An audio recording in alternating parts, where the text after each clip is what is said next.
ominous music there. And we are now live with a brand new game.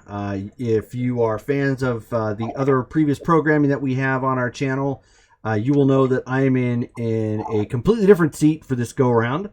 And Todd is the one who has the ST moniker in front of his name. So this is something that he's put together. And as if you've caught some of the advertisements we've thrown around, this is about everything other than Guru. I'm actually here along for the ride. I'm doing technical stuff, and I'm actually a player. Todd's going to be our ST. And just as an FYI, this game system is actually new for most people here, or maybe not new, but very haven't done it in quite a while. So. If there are any mistakes, please be, forgive. Gomen asai, it's not intended, that sort of thing.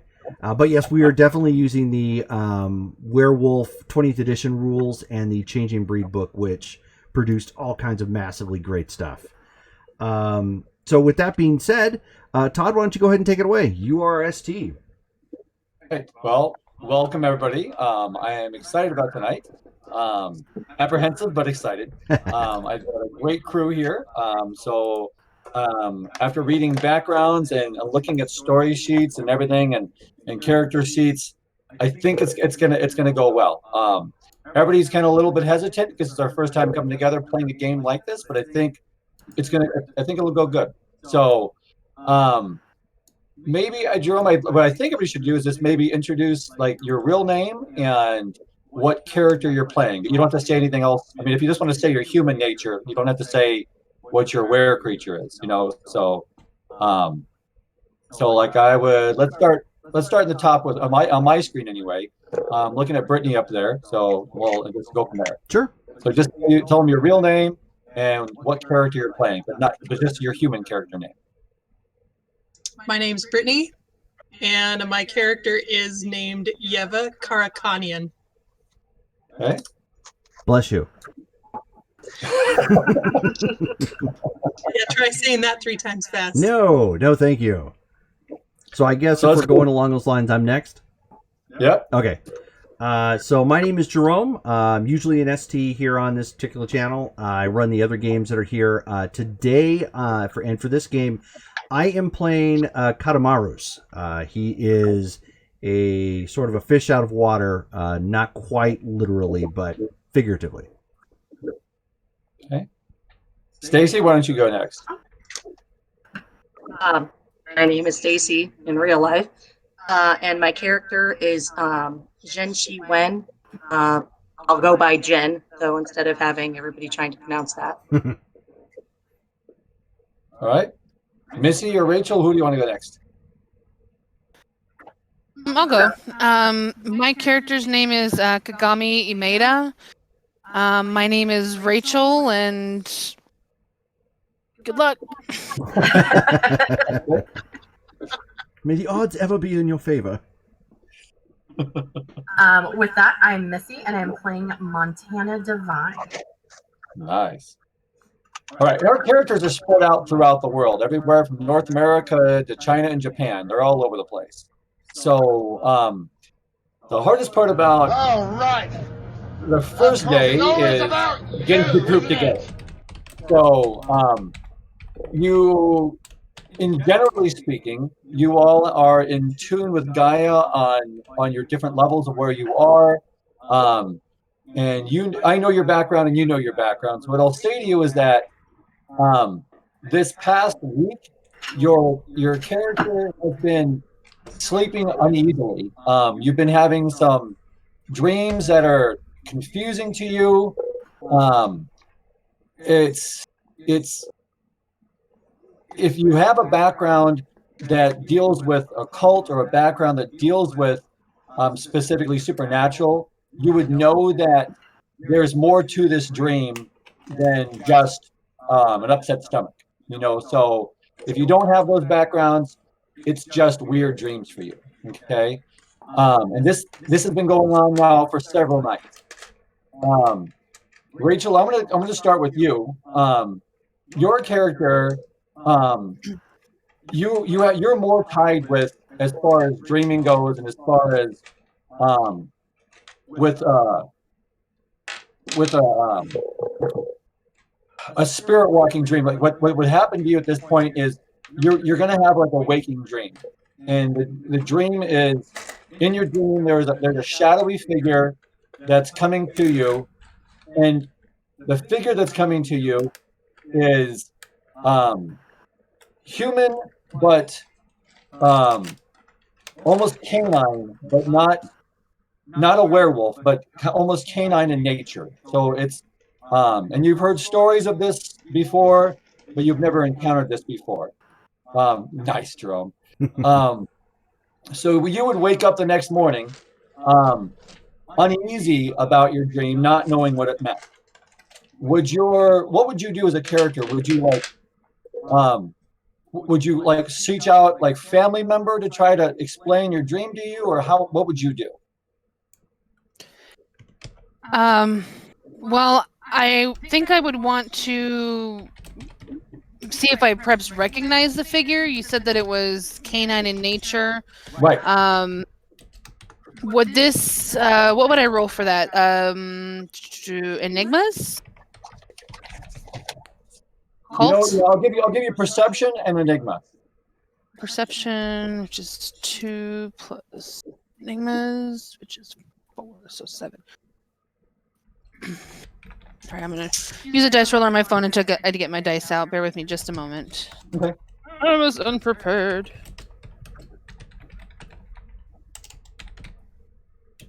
My dice roller.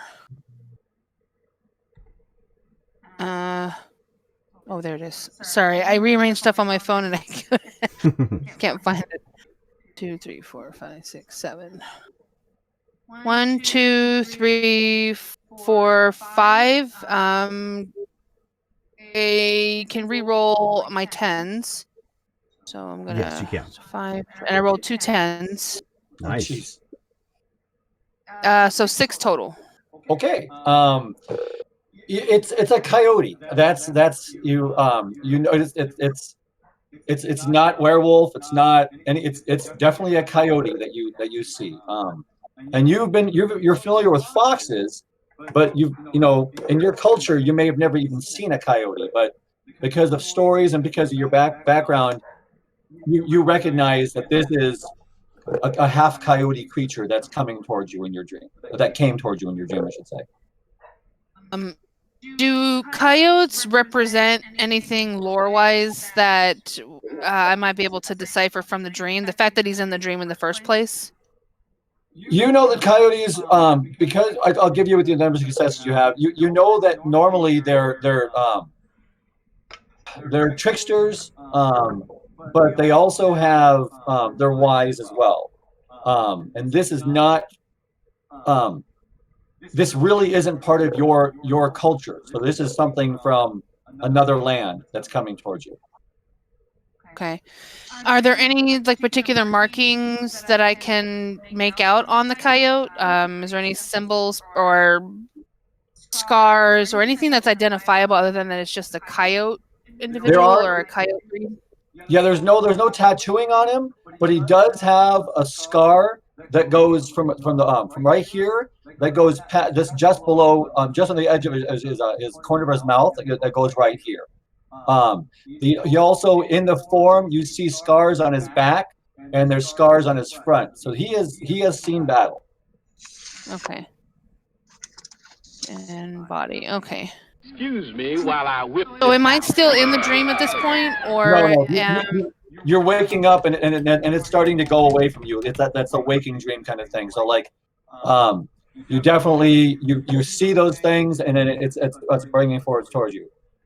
Okay, I would make a point to keep a dream journal. Okay.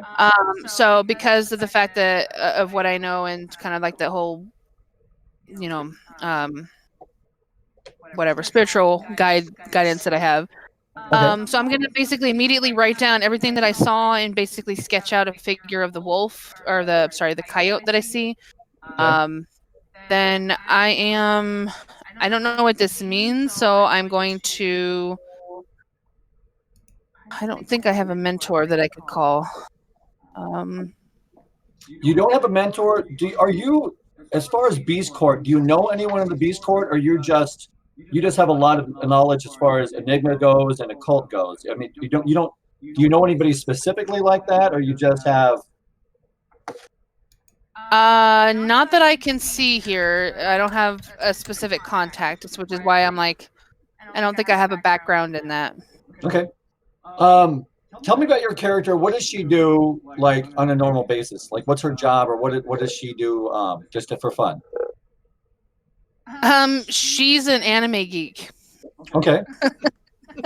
Avid collector. So she's just not just anime. She's a collector. She just likes anything that's superhero related anime. So she's full on Tokyo Okay. fun. So I don't know if she really has a job per se, other than maybe working at probably a bookshop or something. And if you're working at a bookshop, you're probably very open about if somebody's buying anime, you're like, oh, that's a great book. Or if as long as you're buying that book, I would recommend that series as well. So you're very, you might. Okay. Would your character go to the cons and things like that? Oh, absolutely, 100%. Okay, so you've got contacts in the anime field and things like that, and you're being very open about how you talk to people and everything, but it's nothing about your supernatural side. It's all about your anime side. Okay. Much. I have very little information about my home court side, I guess. Okay. There is one person that's very knowledgeable about supernatural in anime. Like, this has been his name is Tokugawa. And Tokugawa, if anything, like, if you want to know supernatural, he would be the one that you would go to. So Okay. he may be, so he's not a contact as far as the supernatural cover. He's definitely an anime supernatural contact. So that would be the first person that you would think about who to call. Okay. So do I have that kind of a close relationship that I could call him or send him a message like on Facebook or something? You have Facebook, you have more of a relationship with them there. Okay. And I'm gonna just take out my phone and just basically send him a message. Hey, you have time to help me decipher a dream? Now, normally he doesn't get back right away. Normally, like maybe a day or two, but he instantly replies back, "We need to meet." Oh, okay. Well, that's a bit fast. I had a dream, and you were in my dream, and I just was going to not really think about it, but the fact that I had a dream and you've had a dream, I think we need to share our stories. Yeah. Wait. Were you a coyote? No. Okay. All right. Well, when and where can I meet you? Because this is a bit of a weird dream for me too. I don't think you were in it though. If you weren't the coyote, then. Did you say a coyote? Yeah, like a human coyote.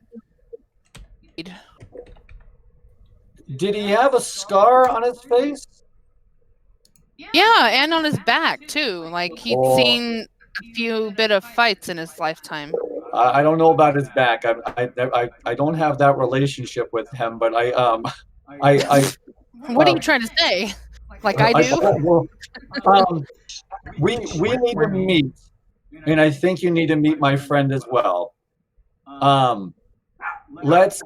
He lists a shopping center that you can go to. That's like it's like a ramen that you can go to and eat and like in the open. So because you've never met in person with them outside of the con, you've never had a personal encounter like this with them. Yeah, that's why I'm surprised that he's wanting to meet. So, Right. yeah, I'll message him back. Like, yeah, I mean, do I need to bring anything? This is awesome. I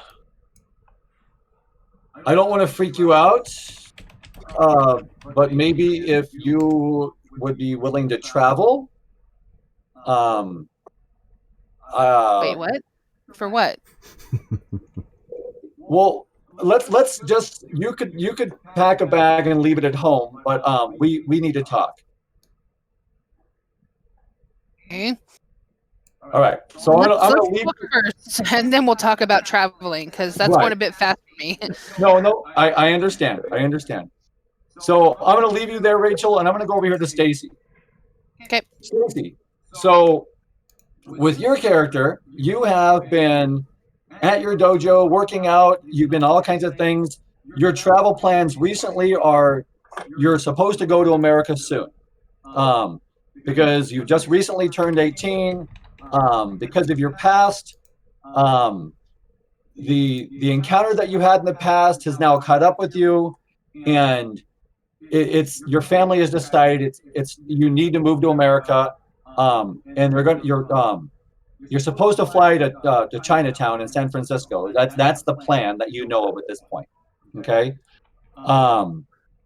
What would you be doing to get ready for this trip? Because you've lived your entire life in China.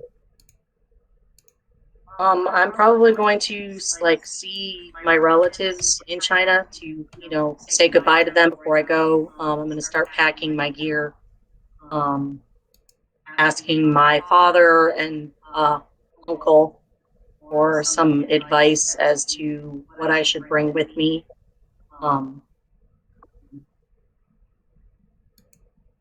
Your uncle says you need to bring what you have bound to you, and you can bring one small bag. Okay. You need to travel lightly. You're beginning a new life, and in this new life, we will see where the winds will lead you. Okay. I also definitely need to talk to my grandfather. Okay. I don't know how much you want to tell the group about that, or if you want to. Yeah. Well, I'll lead you into so you Okay. Grandpa's a hard one to get a hold of because of how connected he is. But Grandpa, normally when you want to meet with Grandpa, it takes a day or two to set something up because he's so connected and because he's so busy. But when you talk to your uncle about you want to connect with Grandpa, your uncle's just grandfather wants to speak to you. He's going to meet you at the dojo this evening to prepare you for your travels. Okay. So whatever you need to do to practice your katas, to get prepared, he was going to discuss your trip with you, but he's also going to see where you are as far as your training goes, because he hasn't seen you with your full katas in a while. Okay. Yeah. I mean, my life is pretty much at the dojo. I know you were talking to Rachel about hers and what she does. For me, it's been school, which I'm now 18, so I'm basically finished with that. But every waking moment that is not like that is at the dojo. So I've been practicing diligently for a very long time. All right. So you're preparing for this evening then, okay? Mm-hmm. Yep. Let me just move up to you. Your case that you've been recently going over is you've been trying to figure out where some of the money is disappearing in a couple corporations. So you know that it's not just being donated. That's their excuse that they're donating it, but you know it's not being donated. You know that it's going somewhere else, but you don't know where else it's going.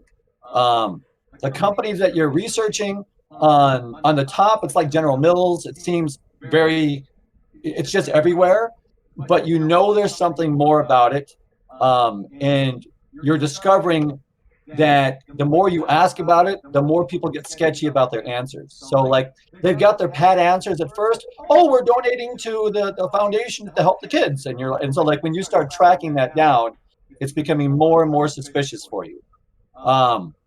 Your current lead is going to lead you back to Los Angeles.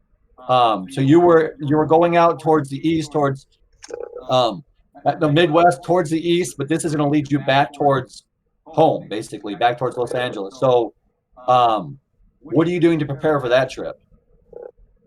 Well, just packing everything back in the car.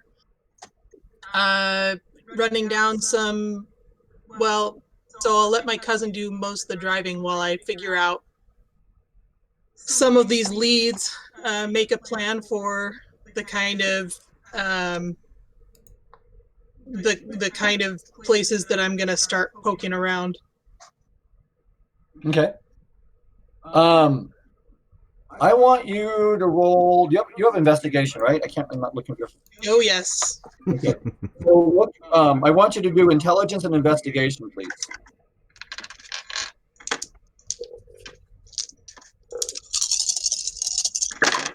Difficulty 7. Ooh. 6. No, it's this. This is your thing. So this is 6. 5. Nice. All right. The main company you're looking at is Pentex. And with Pentex, anybody else, it makes, just like if I say General Mills, I say Darden Restaurants, that's all it means to them. But now for you, Pentex means something more. They're into more. You've actually got to the point where you've left messages for your father that you think it might have a supernatural tie to it. So, but your father has not gotten back to you. So you've reached out to your father to see, is there something else that I'm missing here? Is there something in our lore that I'm missing, because I'm not seeing it on this side, and I know there's more to it. So you're waiting to hear back from Dad, but you haven't heard anything yet. That's normal. Yeah. He's kind of busy. Yeah. All right, so we're going to the west for you. All right, Missy. Who would your latest target be? Like, who are you focusing on right now? Who's your latest target? Who am I focusing on right now? I'm focusing on financial, like Bengalis in Los Angeles. Oh, okay. So, are you trying to take them down, or are you trying to take everything from them? Like, No, I'm trying to take everything from them. Okay. So more of a Black Widow aspect of, like, I'll take this and so go from there. Okay. You have got, with everything with the child trafficking going on recently, you absolutely have like, there are some people in the media, and there are some people that are in the background within, like, Hollywood and everything, that have got way too much money for no good reason. And they absolutely do. So they haven't had any blockbusters in a while. So like, you're looking at, where's this money coming from? There's another track on this. So you definitely have a reason to get to Los Angeles and track some of these people down. Let me hold on. Sorry, I need to get you a name.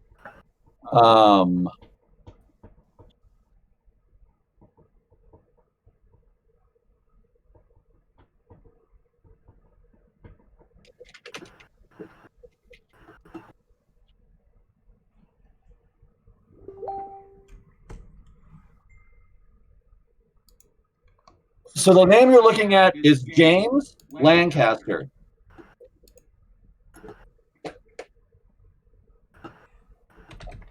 And he's the one tied to all of the different, like, money transactions and whatnot.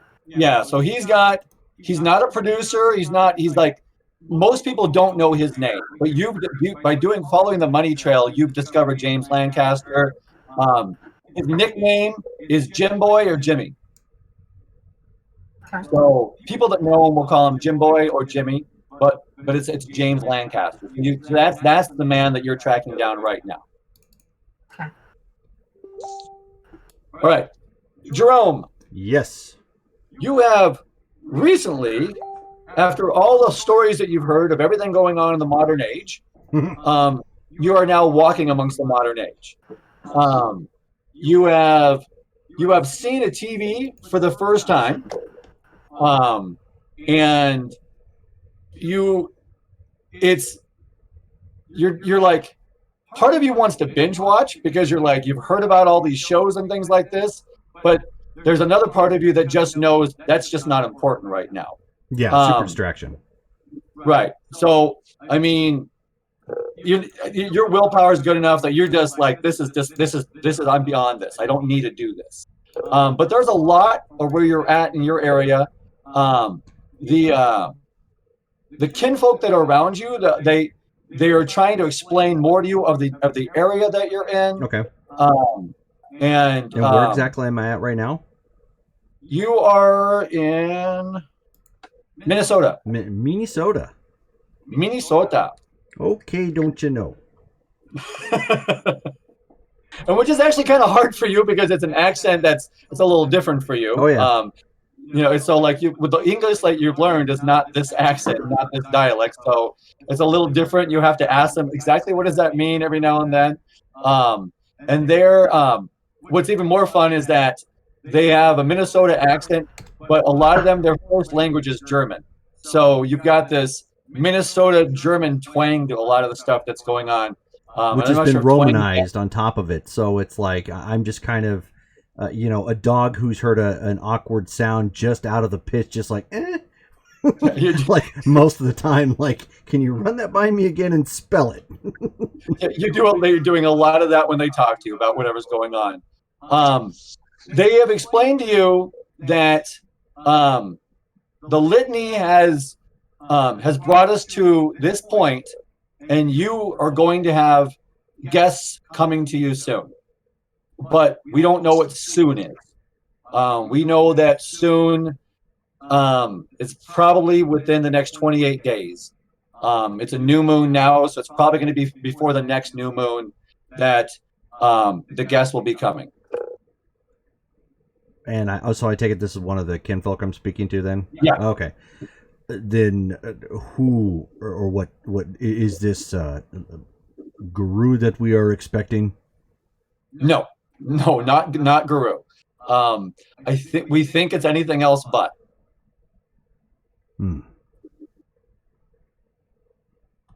My brothers in the Nuisha and Korax warned me of such a thing. Very well.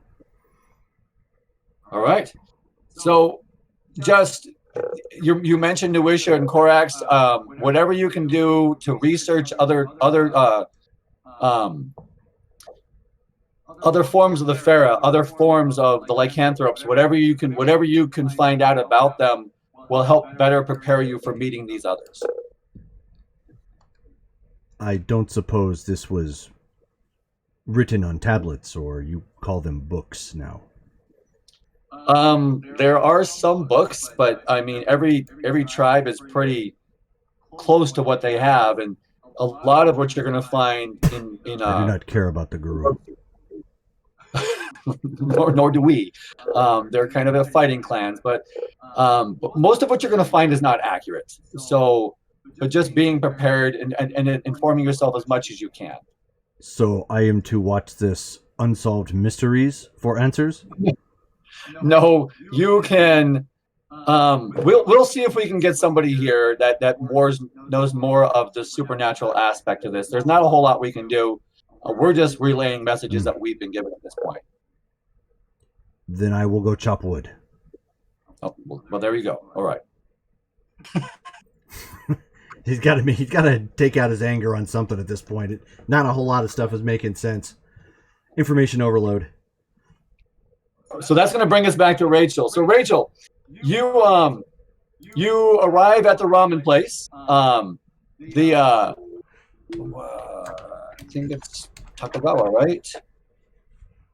Tokugawa is there. You've met him. You've seen him at several cons. You know what he looks like on Facebook, so you've seen him. Next to him is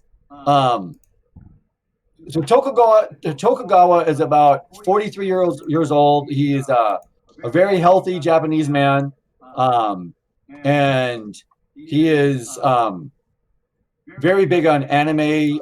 He's not like a big he's fit, but he's not like a muscular kind of guy. All right. The guy that's with him, he is wearing denim pants, and he's wearing a loose fit short sleeve shirt and a hat very similar to mine. and he does have a scar that goes down from right over his ear down to right about his chin right here. The man with the hat is Caucasian. Of course, it's always about you, isn't it? So she's gonna kind of slow her walk as she kind of approaches, noticing the scar and stuff, and just kind of look between both of them, and I'm like,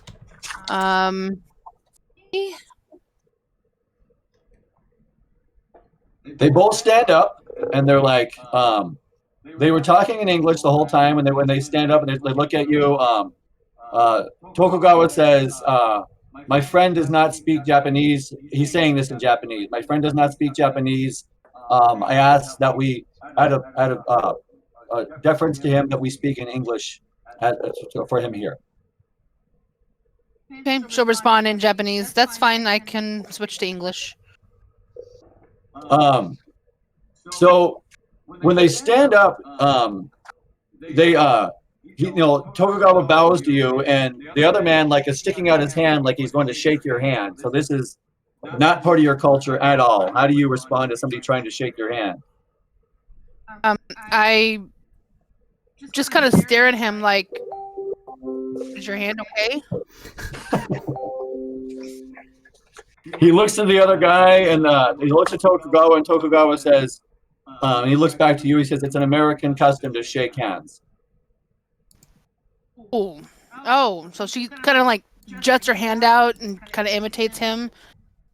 Kind of waits for him to move his hand. He grabs your hand right hard, and he kind of shakes your hand at that point, and he just says, it is nice to meet you. I'm sorry, I'm looking, and I apologize, I'm looking for the Japanese name. Kagami. No, not your actual name. I'm looking for what you are. Tengu. Korax? Tengu. So the Japanese word is Kengu. So he's like, it is nice to meet you, Kengu. Just stares at him. Like, I'm sorry, what? And he looks back at Tokugawa and he's like, I thought it was known that she is Kengu. Is this not known? And Tokugawa says, we've never had this conversation before. Why don't we sit down? Have a seat there.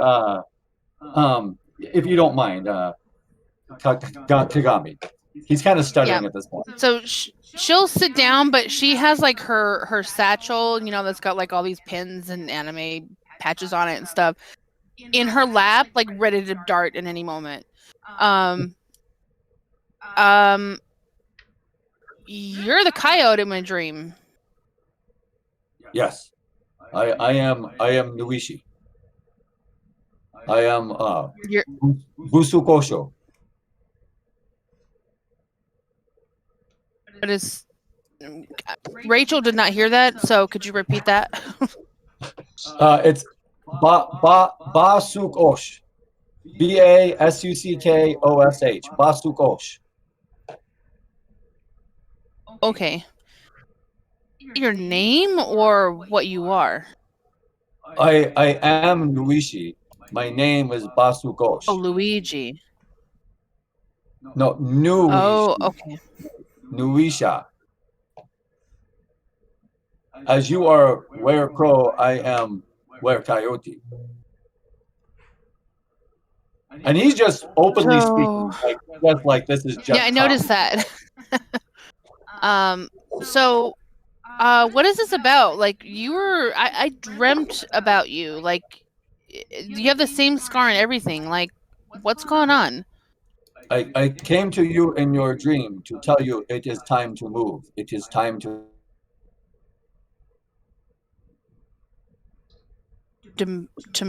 To what? Do you know of the Beast Court? Okay, so the Beast Court here in the East has allowed the different minglings to happen and the strengthening to happen that has been diminished in the West, where I am from. We need this in my land. It is time within the litany that we need to form the Beast Court in the West.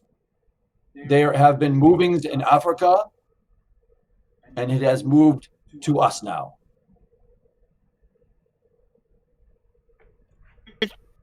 What are you doing then? Are you gathering people to try to establish that? We are.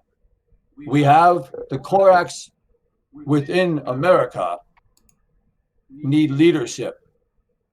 So to bring you from the old land to the new land is a way to establish that Beast Court.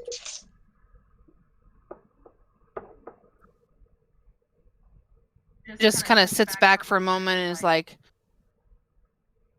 wow, that's kind of a big deal. Are you sure you need someone at my level to help with that? Because I just work at a bookstore and I like anime. Like, you have the potential. As he looks at Tokugawa and he says something, and it's a harsher language. And in the end, Tokugawa actually speaks this other language. They speak in this other language for a little bit, and he looks back at you and he says, "Are you familiar with? I think her name before she changes is Usagi." mm-hmm. I know a Sailor Moon character named Usagi. Yes, the Moon Sailor. Yes. Usagi. Okay. She starts off early as not having power, and when she meets the feline companion leads her to her power. Get this straight. So you're Luna, and you're trying to lead me to my awesome Sailor Moon transformation in another country. Well, something like that. First, we must get the feline that you have a cat with you, and once the cat and crow are together, then we go to America. Okay. How long is this going to take? Because you're literally asking me to pretty much uproot my whole existence here in Tokyo to go to America, where they don't really look that well on foreigners. Just saying. Tokugawa looks at you and kind of laughs. He's like, "Did you really have something else going on?" Well, you know, I am in the Anime Central, so that's kind of my thing. So, I don't know. I guess it'd be interesting to see the Americanized version of it. I will fly. Are you going to pay for this trip? Yes. Because I don't have that kind of money. You know, working at a bookstore and all. I will fly us. First, we go to China to meet your feline friend and companion. From China, we fly to America.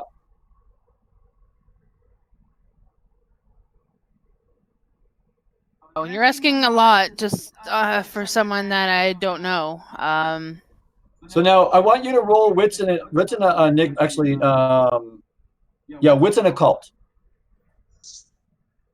Wits and occult. Let me pull that up here. Mm-hmm. So 6.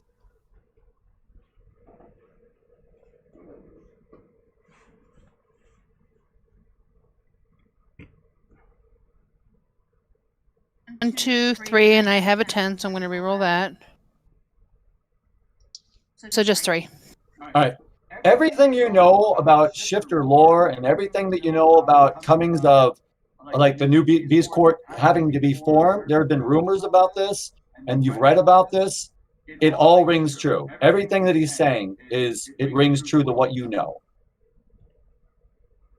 Okay. The only odd part is, why me? Yeah, pretty much. That's why I'm like, I just work at a bookstore. Like, who am I? Okay, I mean, let me just settle things with, you know, my roommate and my job, and I guess If you're paying for and footing the bill, then let's do it. Okay. Can you leave tonight or tomorrow? Tomorrow it'd be kind of a jerk move to say, "Hey, job, I'm not coming back" on the same night. All right. Then they talk to each other and they're like, tomorrow morning, we will need your address, and we will pick you up and take you so we go to the airport tomorrow. Okay, I'll give it to Tokugawa. Okay. And so 8 a.m. tomorrow morning, we will pick you up. Sounds good. All right. Stacy. So where you're at is you're going to meet, you're working out at the dojo, you're doing everything, you're practicing, and you know that you're leaving soon to go to America. Grandfather comes in, and he's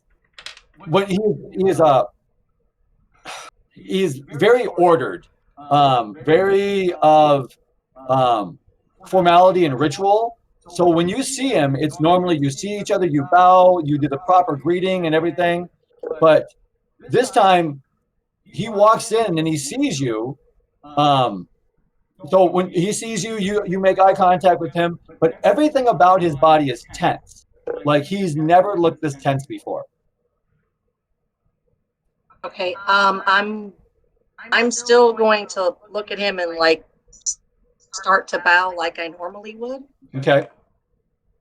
Normally, when he dresses, he normally wears a business suit when he shows up to meet you, unless it has something to do with dojo function, that kind of thing.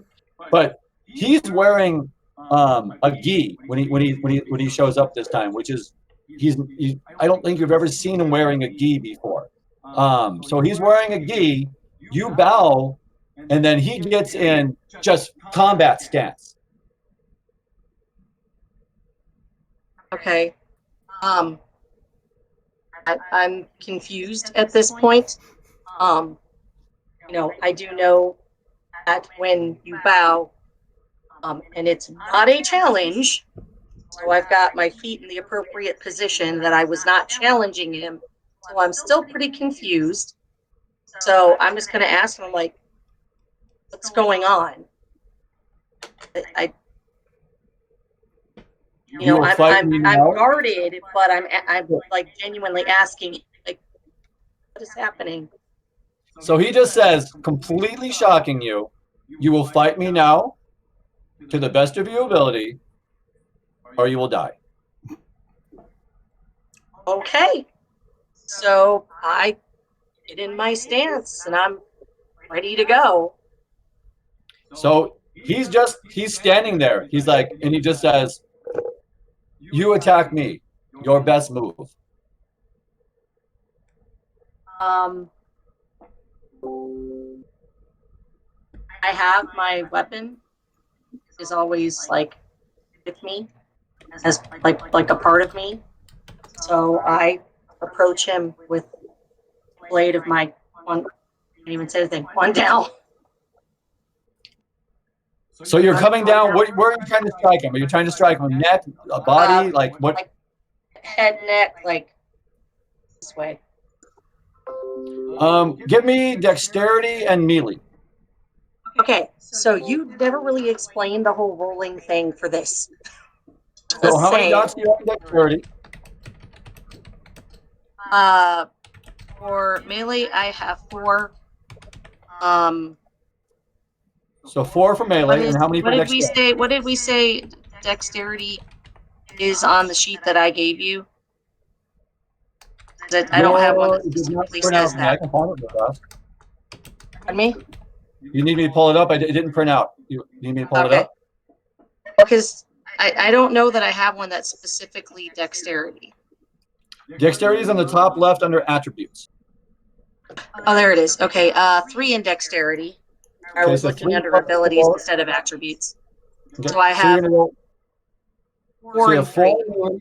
3 in dexterity, so that's 7 dice you're going to roll. Nice. Okay.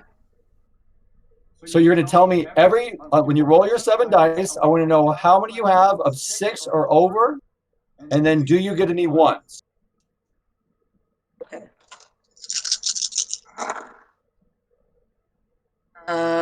6 or over. Oh, jeez. I only hit one that was 6 or over. Well, the 0 counts as a 10, right? Yes. Yes. So 2 and two. no Do you have any ones. ones? Everything No is one? everything else is 2s and 3s. That's fine. So you have a 110 and one. What was the other number? A 6. Okay. 6. So because you rolled a 10, you can roll one more dice to re-roll it to add to that. Okay. So I keep the 10, but I roll one of the others. Yeah, roll one more die. It's a 5. So you have 2 successes. Not good, but not bad. I mean, you didn't drop your weapon. You come in with a strike. He sidesteps you, grabs the weapon, and yanks it out of your hand and throws it, and says, "Fight me hand to hand." Okay. I'm gonna go in with a kick. Watching to make sure that it's not caught. Okay. So again, you're going to do Dex and your brawl because you have like your martial arts is brawl, correct? Yeah. So there's 4 in brawl. So that's 7 dice. 4 and 3, 7 dice again.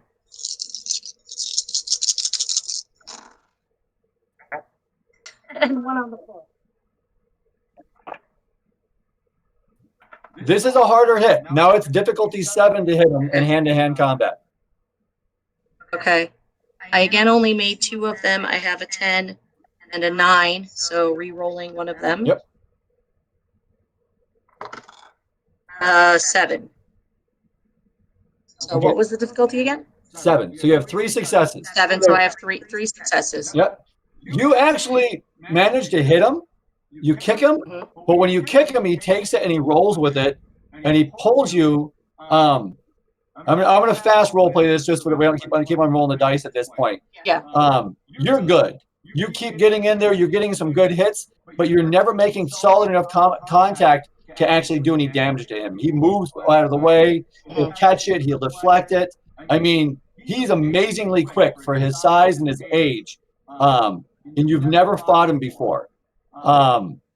So after a while, after like a few minutes of this fight, he ends up like you go to punch him at one point and he just grabs your fist and he just says enough.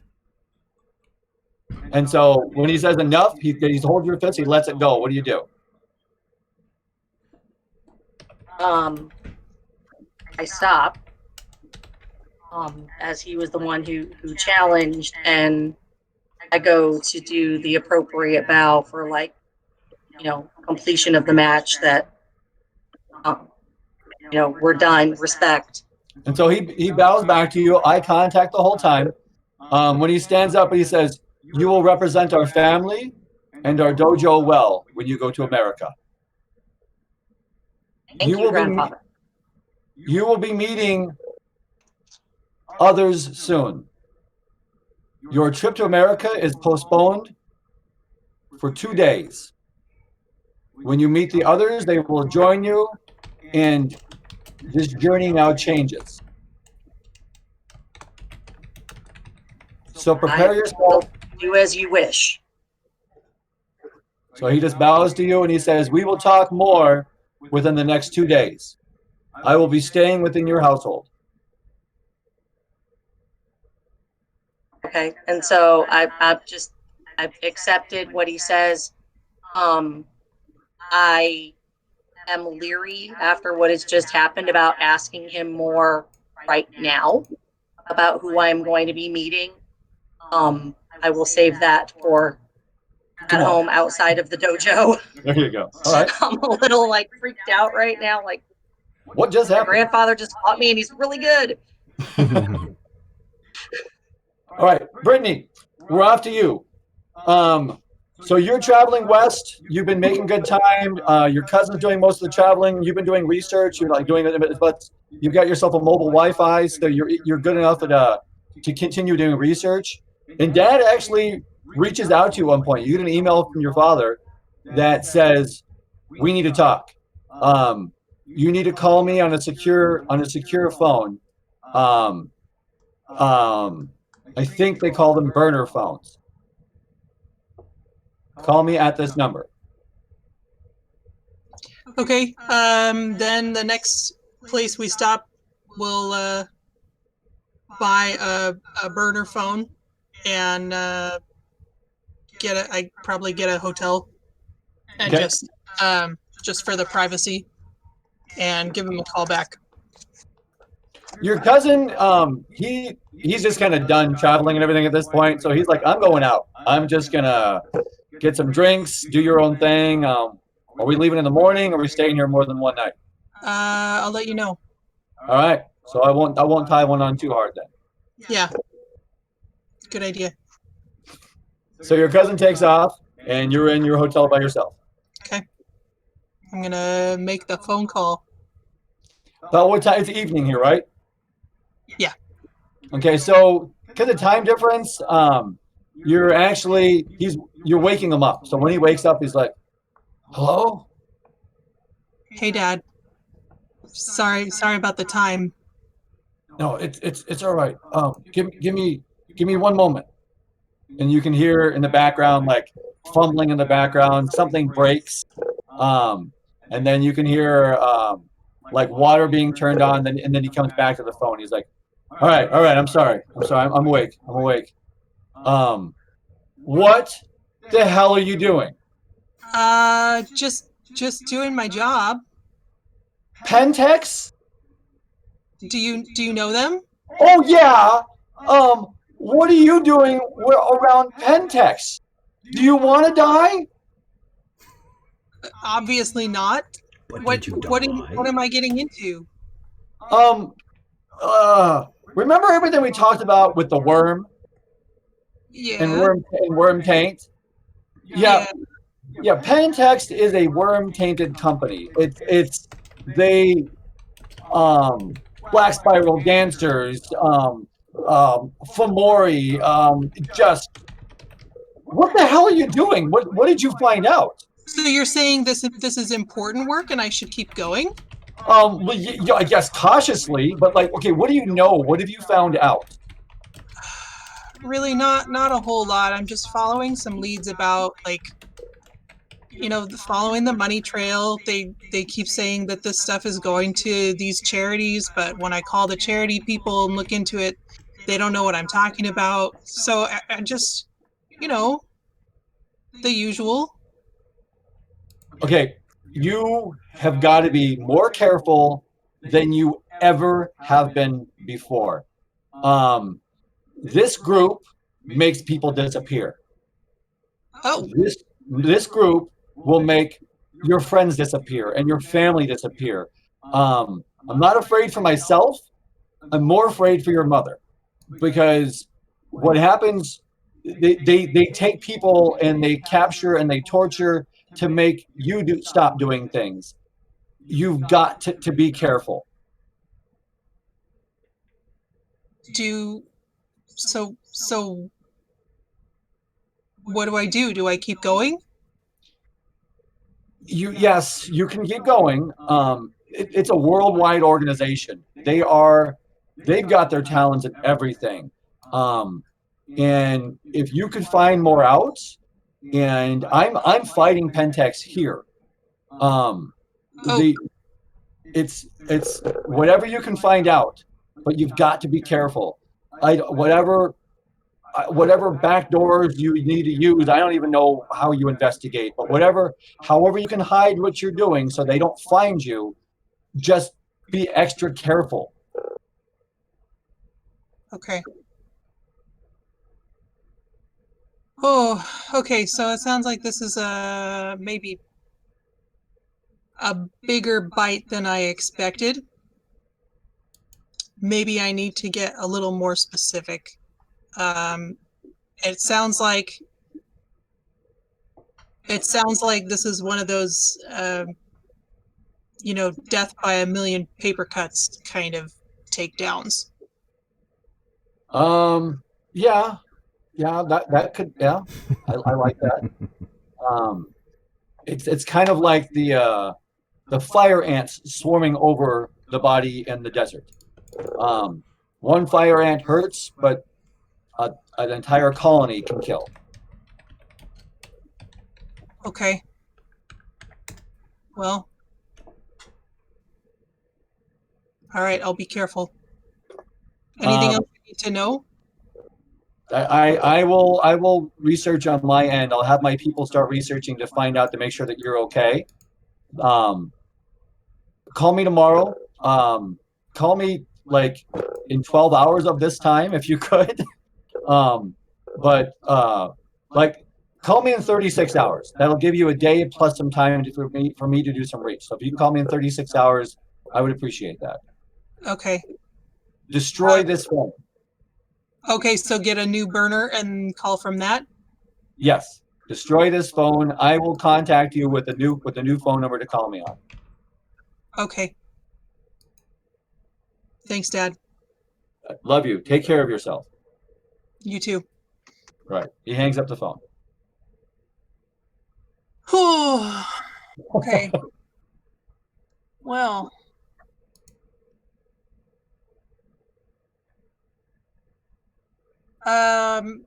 I'm gonna text my cousin and say, we're gonna stay and do some, or stay another day and look around online first. So, don't talk to weird strangers. He doesn't text back right away. It's about an hour or so. He does text back, and he's like, "We're in a different state. We're weird.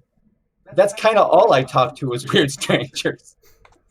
I mean, be careful. So he actually calls. He's like, "Am I okay? I'll be careful. What did you get us into now?" You know, just, you know, my dad just says that it's kind of a big deal, and we just need to be really careful. I'll tell you more when you get back. All right. If we're staying another day, can I go out and kind of party a little bit tonight? Because just to lay it off some steam, because it's kind of freaking me out. Don't be stupid. I won't be stupid. I won't get any fights. I'll be fine. Okay. So he hangs up the phone. The burner, what do you do with it? I'm gonna run it in the sink first. Like just waterlog it, and then I'm gonna crush it and bury the pieces in the hotel All right. yard. All right, you're good. Let's go down here to Missy. All right. So you're heading off to Los Angeles to go check out James Lancaster over here. Yes. So James is he works in the film industry, but he has no actual title. Like if you start asking around for people, like what does he do? People in the industry, they know him, but they really don't know what he does. He's just always around. He knows a lot of people, you know.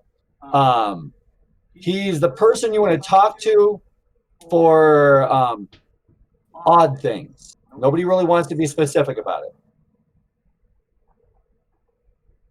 Odd things as in odd films to produce, or just odd jobs and just different things to do?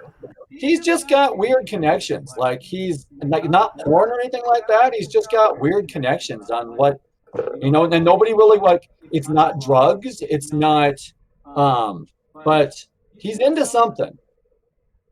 Okay, I'm definitely will want to get closer to him.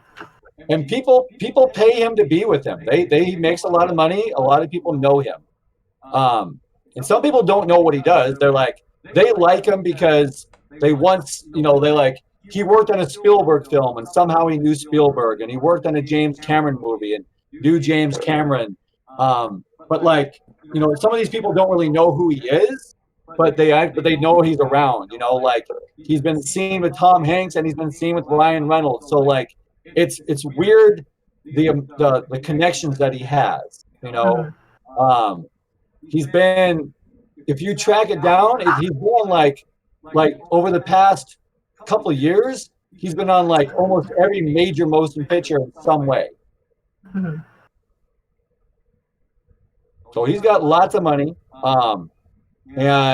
But nobody really wants to tell you exactly where he lives. But like if you want to give them your phone number, they'll have him contact you. Well, I would give them my phone number and my business card for Lush Aesthetics. There you go. So you're in LA. Where do you stay? I stay in a high-rise apartment, something not incredibly expensive, but definitely on the nicer side of town. Okay. Something where within walking distance I could probably see some famous names. Okay. So, have you been to LA before? Do you know anybody here? She kind of just knows her way around from the house call she's had with her job. But as of yet, she doesn't have a real into the industry or to hire resources. Okay. So, would you go out clubbing? Would you go out to a nightclub? I mean, or do you go to like to a restaurant or to some place that like a speakeasy, or would you go like where would you go to just kind of like to see people?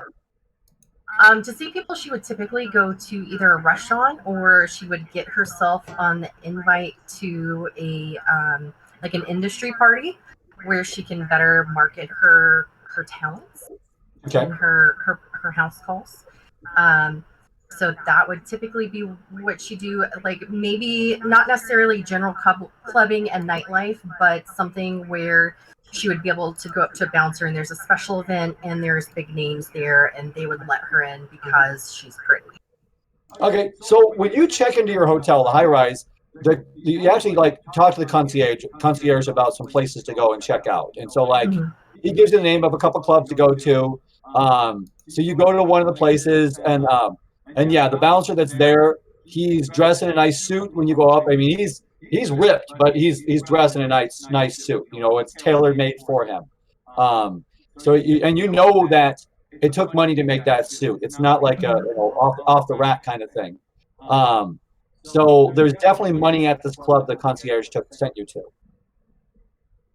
When you talk to that bouncer, he's gonna let you know that you're attractive. So he's gonna let you know like with just your flirting. Like let's do your manipulation and what would you performance?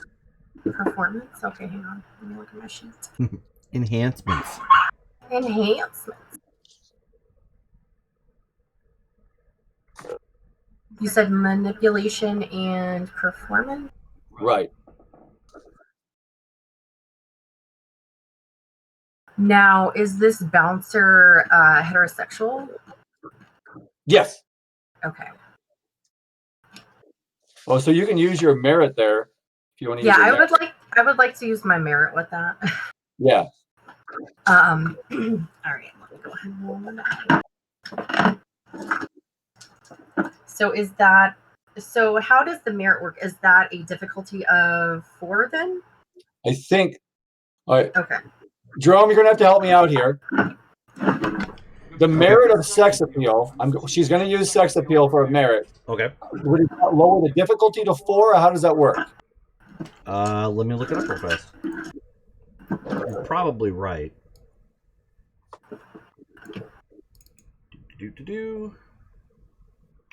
All right.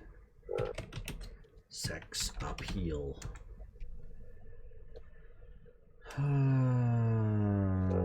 Let's see. And that's a merit? Yes. Because it wasn't coming up for me in the book. Do we know what book we got it from? I got it from the PDF that we were using. Hold on. Okay, so maybe changing breed, so we'll check that one too. Okay.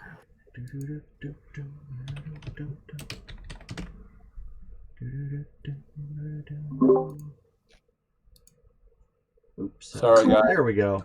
Yeah. So it is literally sex appeal. 4-point merit. Whether it's grace, charm, or pheromones, the characters got it. Those attracted to the character's gender like being around him or her and are eager to please them. This grants a -2 difficulty reduction to all social rolls against such individuals.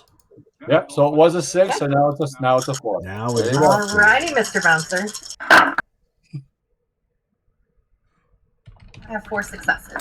There you go. So he went from Mr. like glasses up, talking in his mic and everything, to like kind of like lowering the glasses, looking at you, going, "So how long you staying here now?" I'm just going to be in town for a little while. All right. I'm closing the joint down tonight. I'll probably get out of here about 3 or 4. I'm not sure what you're up to tonight, but I'll tell you what. You go up to the 2nd floor and let him know that Joshua said that you're in. All right, I will. And then I'm going to go ahead and take out one of my business cards. It looks very like legit, like Lush Aesthetics, and it has a cute little logo on it. And I'm going to put it in his pocket, his lapel pocket, and then just kind of give him a little kiss on the cheek before I head up. So, and there was a couple Valley girls behind you trying to get in with you, and he's like, "Stop! No, I don't think so. Yeah, she's got it, and you're not it. So, and these girls are like, but she got in. No, it's all right. No. Stop.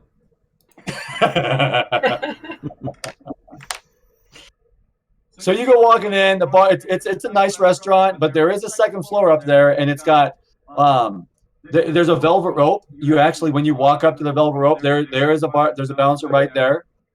He's looking at you, not intimidatingly, but just like, who the hell are you? That just got this look on his face. I'm just gonna kind of like hip walk up, like saunter, and hi, Joshua said I should be up here. Not exactly the right phrase. What did Joshua actually say? Joshua sent me. You're in. So I want you to roll, I guess for memory, let's do just roll wit. Oh, wait, what did I miss then? Because I didn't think I missed that. No, he had a key phrase. Oh, bummer. Sorry, what am I rolling? Just your wits, unless there's anything else you can roll with it. I'm not sure what else. The phrase was tiggle bitties. Wits and maybe nothing Enigma? else? Enigma. Okay. You're just trying to remember what he said. You're like, shit. 2 successes. Okay. He said the phrase was, said you're in. You broke up right as you said that. I'm sorry. What did you say? Tell him Joshua says you're in. Oh, okay. Joshua said I'm in. He's like, if Joshua said you're in, then little lady, you're in. Oh, So he steps aside and just moves the velvet rope for you to walk up the stairs. I'm gonna say thanks there, cowboy, and then I'm just gonna go ahead and blow him a kiss and then continue to walk upstairs. He looks at you kind of confused, like, thanks.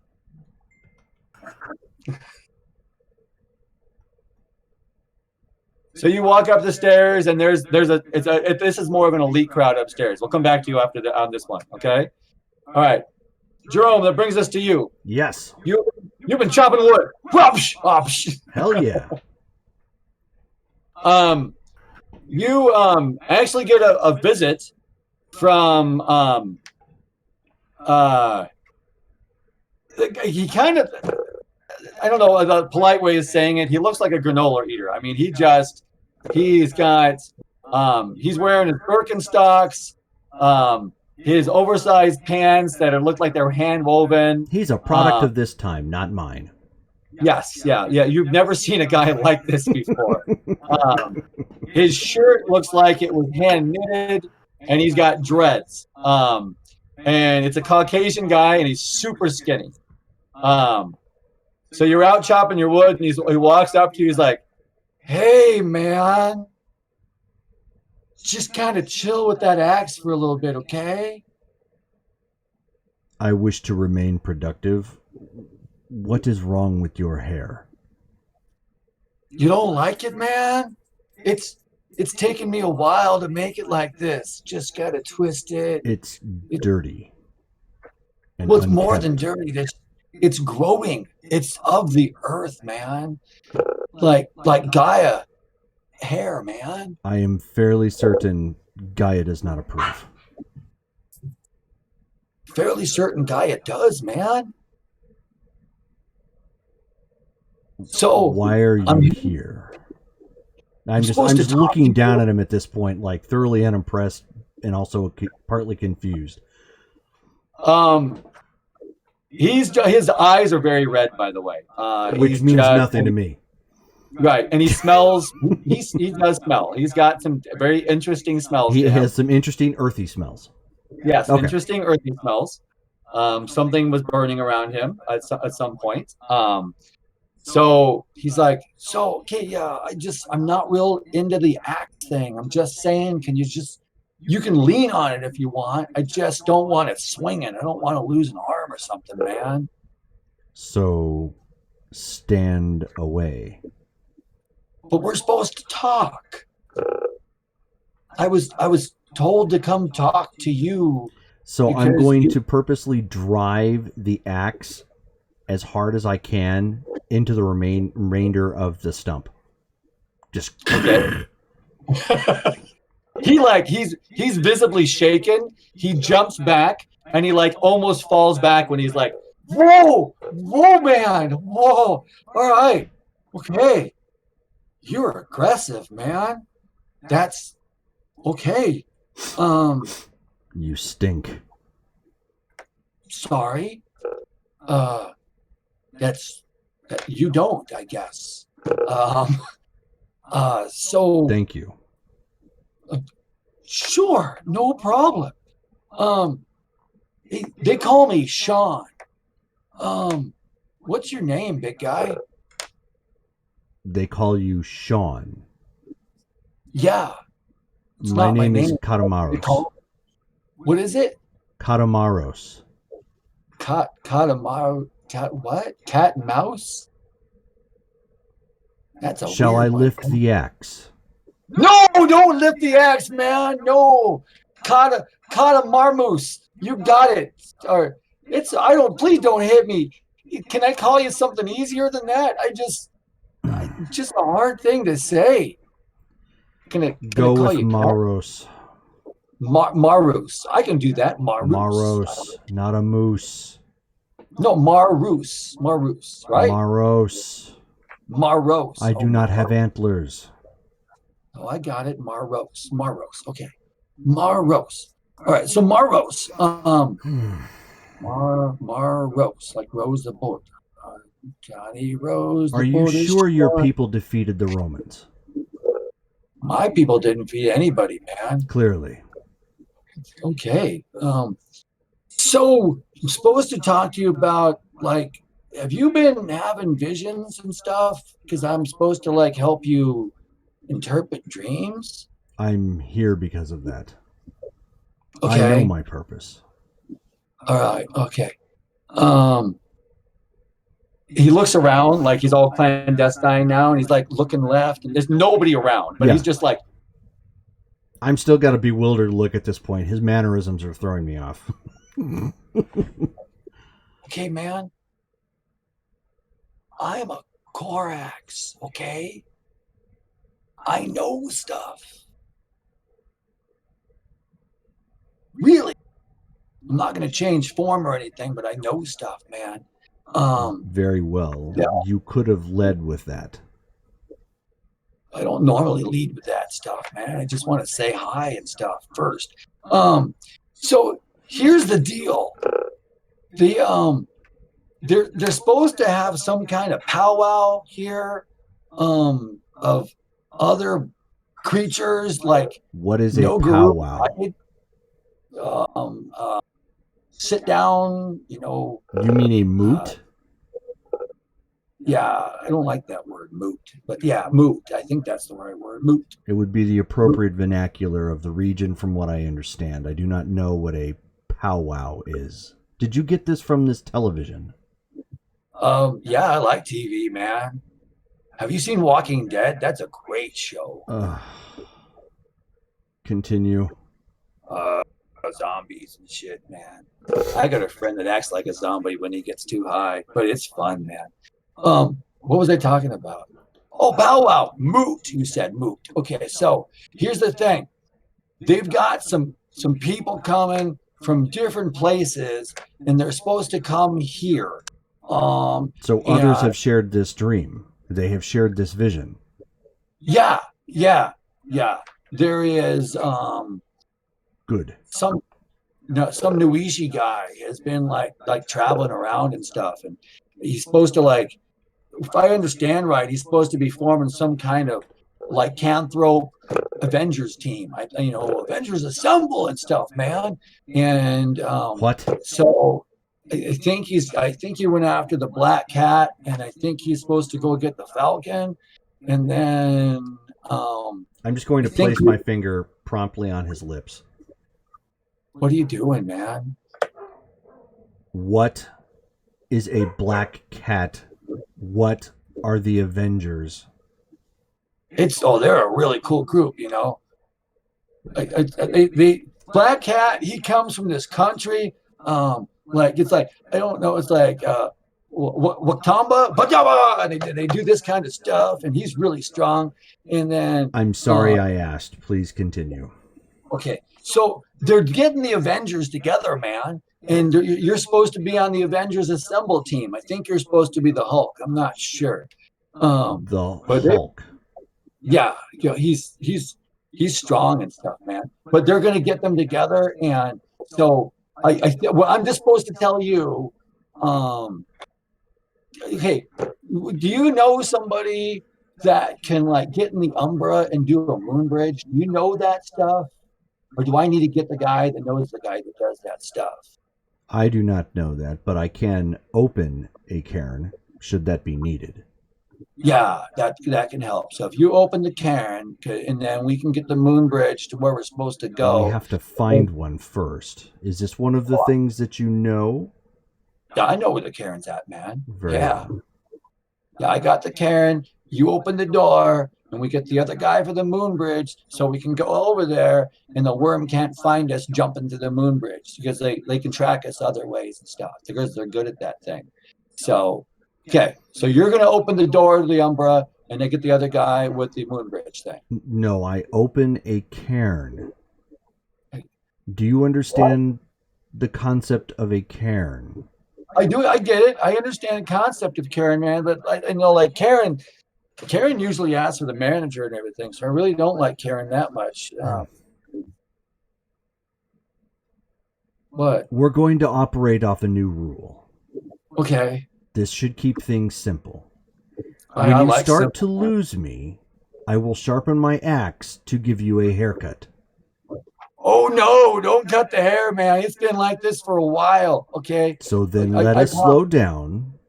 Okay. Relax your vernacular and speak plainly. That's hard, man. Clearly. Okay. I think what I need to do is I need to go regroup, and come back to you, not under the influence of anything, so we can talk clearer. I think that's what we need to do. So very well. That sounds probably like the most lucid moment you've had so far. Thank you. Yeah, dude, you're scary. I'm gonna go take a nap, and we'll get back together later. Okay. So be it. Okay. Hey, peace out, man. Good day. Oh, sorry. Goodbye. So he kind of wanders away. Okay. And he's like singing to his own. Da, da, da, da, da. All right. Rachel, we are at the next day. 8 a.m. You ready to go? Yeah, she has all her essentials, so basically all of her books, a few of, like a full-on suitcase of mostly books and just whatever clothes she could fit around them. Okay. So you have one suitcase, two suitcases. What do you got? Probably one suitcase, and then she's gonna. I'm assuming she's got family around here, so she's gonna take the rest of her stuff to, like, I don't know, like her parents' house or something. So did you did that the night before, or? On her way to, she's gonna, when they pick her up, she's like, okay, guys, if you don't mind, I gotta stop and drop this off at my mom's house. I can't have anybody like going through my stuff when I'm gone. Tokugawa was like, I understand, but Miss Kagami, we don't know when you are coming back. Do you need me to take care of your abode here, to make sure that we wrap up the finances and have family members to help you out? Or do I need to pay for the rent upon your place until you return? Because we don't know when you're returning. This would have been nice to know, like, yesterday. So I'm guessing, yeah, because I'm leaving today, so yeah. I don't know. Right. So here's what I will do. I will take care of the rent for your abode, and whatever. But in order for this to happen, I would like. I need the key for your facility so I can have someone take care of your place. I will get someone to come and clean it and make sure that it is taken care of. I mean, all right. So she'll kind of take the key off of her many key rings that are on there. Just kind of pass it over to you. He's like, all right, I will take this. You can trust me with this, and we will be in contact once you get to America. Hey. We will take my jet and we will go to China.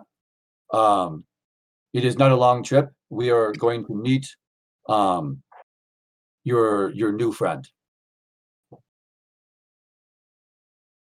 The coyote guy? No. He is going to the coyote. Busaksha will meet us at the airport. I'm talking of your new cat friend in China. My new cat friend. Oh, okay, right, Luna. Gotcha. Okay. I don't think her name is Luna.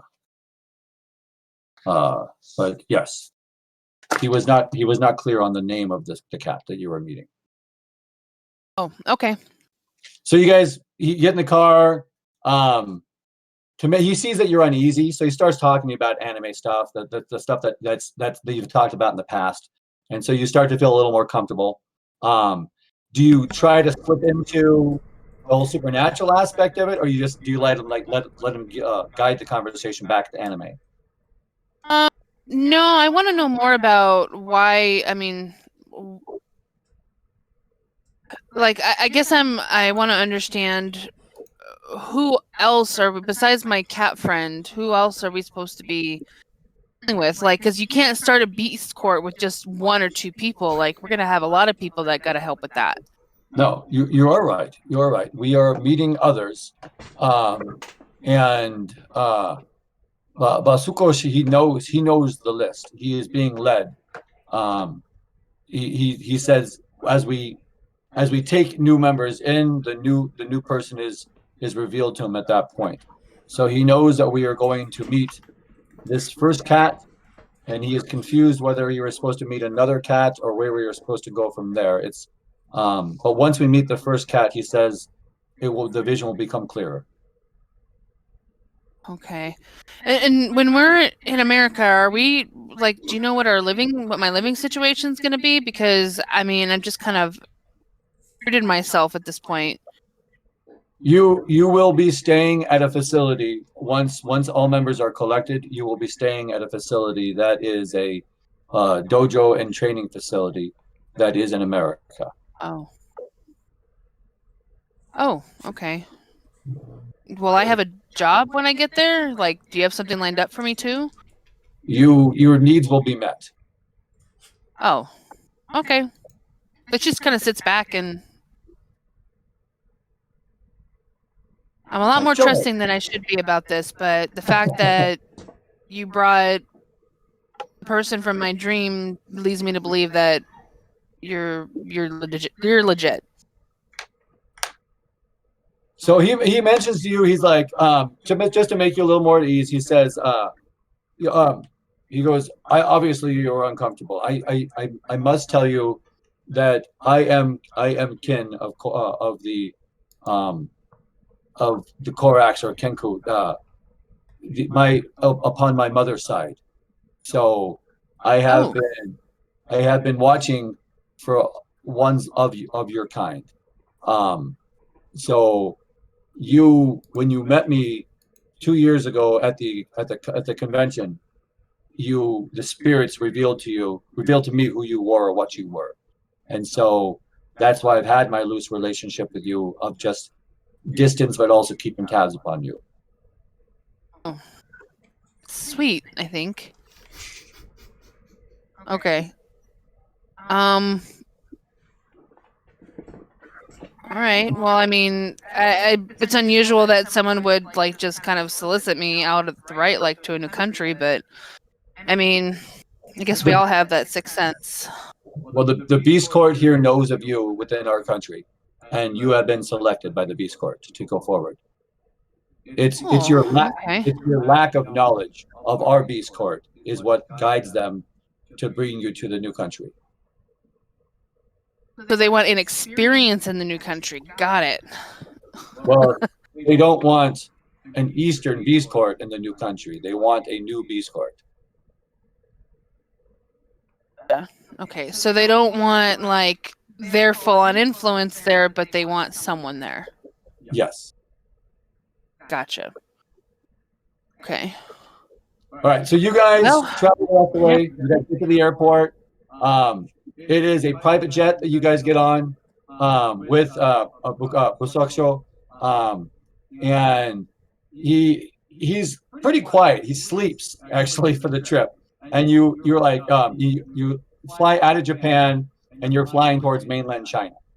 So Stacy, I'm gonna go back and forth at this point. Stacy, you got 2 days at this point.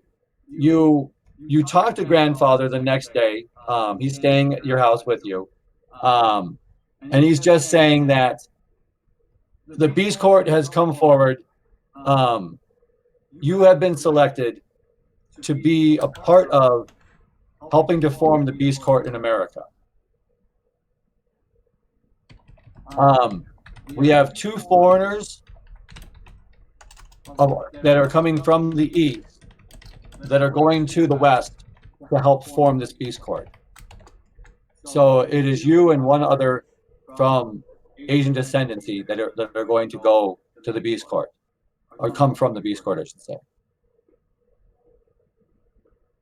You will meet your companion tomorrow. She is flying in tomorrow.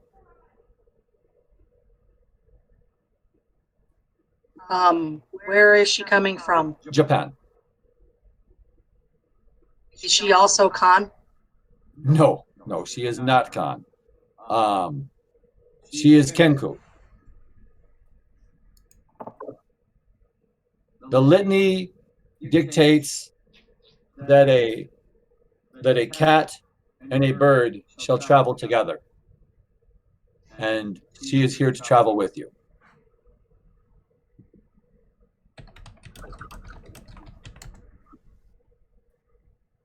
Are we to go alone? You will have two other escorts with you. I will not go with you, but you will have 2 other escorts that will come with you. One American and one other Japanese.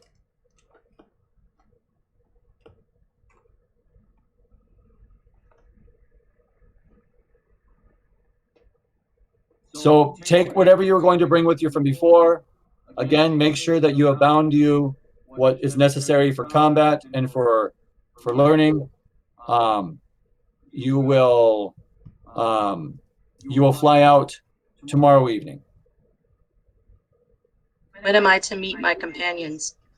When they arrive, they will pick you up and you will leave with them at that point. I will meet all three You will meet all three, yes. at once. The Nuishi has arranged for them to arrive at the airport.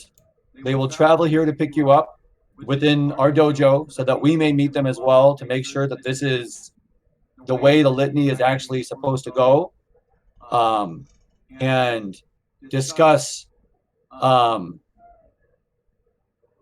the two of you shall fit together and then moving forward from there. I understand. All right.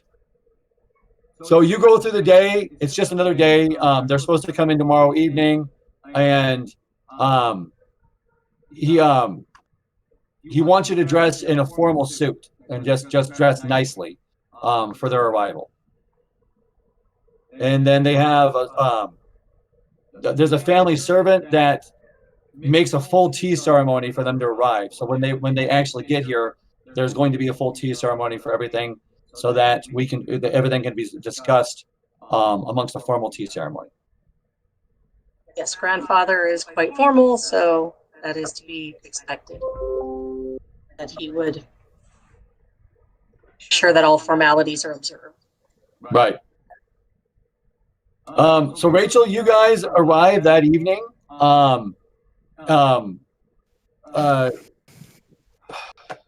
Sorry. It's Tokugawa? no, Basukosh. I always say his name wrong. Basukosh.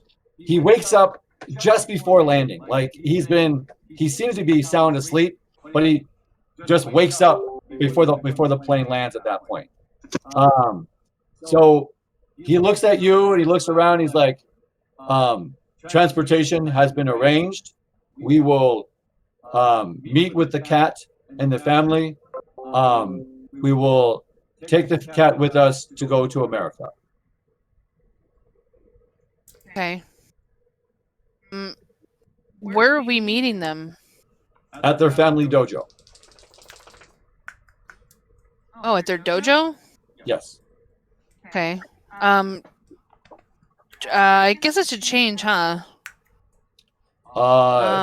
Yes. It is supposed to be a formal tea ceremony. Okay. I'm gonna be honest. I didn't bring anything super fancy, but I'll figure something out, I guess. All right. The sedan will be waiting for us when we land. So you may change within the facilities here on the plane. Okay. Then she'll grab she'll go through like her suitcase because I'm assuming it's on the plane versus in ruffle through, move her books aside, trying to dig out. So she'll pull out like a black or whatever, that's like spaghetti strap or something with a little bit of a cardigan. Fancy, super simple, but literally the fanciest thing she probably owns because everything else is t-shirts of anime and jeans and all that stuff. All right. So you're changing in the restroom and you're ready to go. You guys get out. You get in the limousine. Sedan, and you take the car. It's about an hour from the airport to the dojo, the family's dojo. It's in Stacy, it's not in like the main city, right? It's like on the outskirts of the city. Is that kind of where the dojo would be?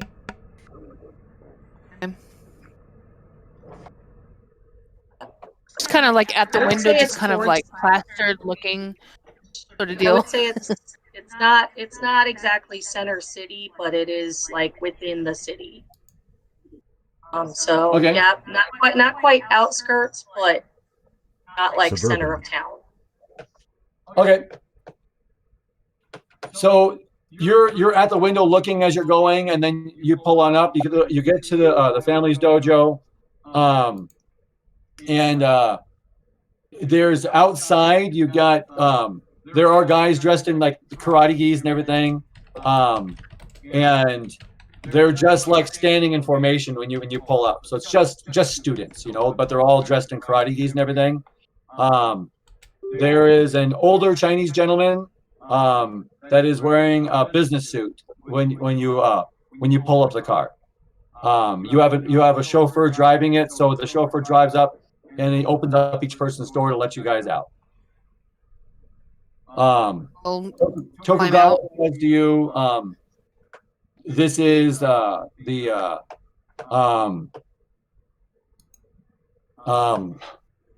he is the member of the Beast Court from the Khan. It is his grandson or granddaughter? Sorry, Stacy. Granddaughter.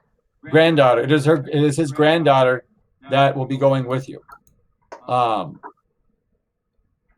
Oh, So he's pointing out to this older Chinese gentleman.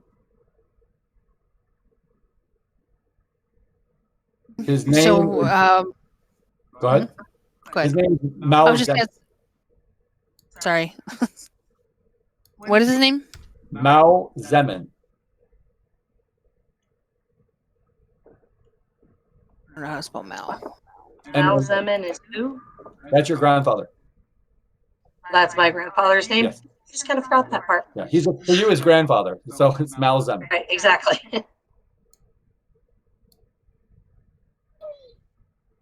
Okay, So- and do I know what kind of where they are? Has they revealed that? I know that they're cats. I know what Rachel doesn't know the official term for that. Is that Bastet? Yeah, it's Bastet. He said that they're Khan, is what they said. So, On. yeah, and Khan is one of the tribes of Bastet. Okay. Showing up. Okay. So she'll do a polite, Japanese bow.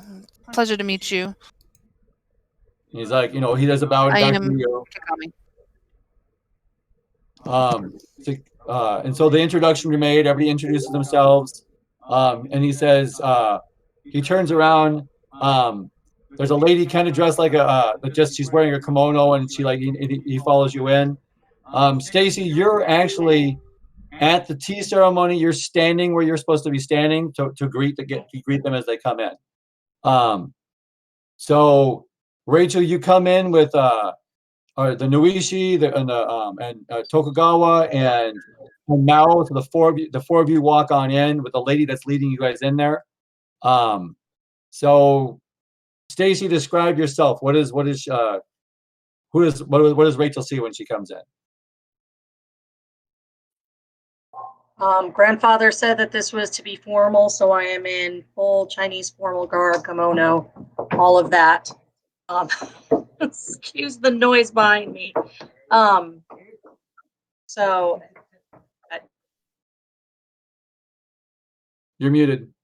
He's sorry, I was making the noise leave. Oh, okay. My husband just got home. Okay. Sorry. It's all right. Hello, honey, and goodbye. Screaming at the dog to sit. He's very excited. Husband has been bowling. So apologies. No, it's all right. So yes, I'm in full Chinese formal garb. Kimono, everything. And like you said, I'm standing where I'm supposed to be. So, as each person is coming in, I bow in greeting. What more are you looking for? So you look like you're late teens, early 20s. You are very physically fit. I'm very tall. About how tall are you? 6 what? Call it, I don't know, like 6'2". Okay. Which for being Chinese is tall. However, given my breed, they're very large, even in human form. Wow. So I'm on the thin side for my height. Still, obviously, very muscular. Right. I would probably look intimidating. Though I'm dressed very femininely, I don't look like someone you want to screw with. Okay. Rachel, describe yourself. So she has her hair kind of pulled back into just an sort of a loose bun. Wearing earrings, very fair complexion. Really simple eye makeup, just a little bit of a wing liner and some gloss. She's wearing she's probably 5'1" if she is an inch. She's petite. And she's physically fit, but she's petite. She's wearing a simple, just black dress that goes to maybe about her knees with some simple flats and like a shrug or a cardigan, because she didn't know this was a special occasion. It wasn't explained right. Yeah. It wasn't told her. It didn't say to go formal. So she just she approaches and she bows and she's like, "Thank you for the honor of being allowed into your family home." So grandfather welcomes you on in. He's like, sit. And then everybody sits down at the appropriate place. Rachel and Stacy, you guys are sitting opposite sides of the tables facing each other. Okay. And he starts to explain. He's like, I am a member of the Beast Court. I represent the Khan clan. You are both here this evening to help form an American Beast Court. You are coming as representatives of the Asian culture, not knowing how the Beast Court is formed itself, but your heritage speaks for itself. So you are bringing the lineage of our culture to the Americas to help form this Beast Court. There is another Bastet that you will meet. There is one that should not exist that you will meet. And one that is not a mammal that you will meet. So we are confused on this initial meeting on who you will be meeting. We do know that it is a Bastet is the only one that is clear. And then once the Bastet is met, more should be revealed. I am sure both of you young ladies have questions. So, another Bastet, one that should not exist, and who was the other? A mammal? That isn't a mammal. Not a mammal. One that should not exist. What is one that should not exist? One that should not exist means that this one's kind ceased to exist, but this one has reappeared.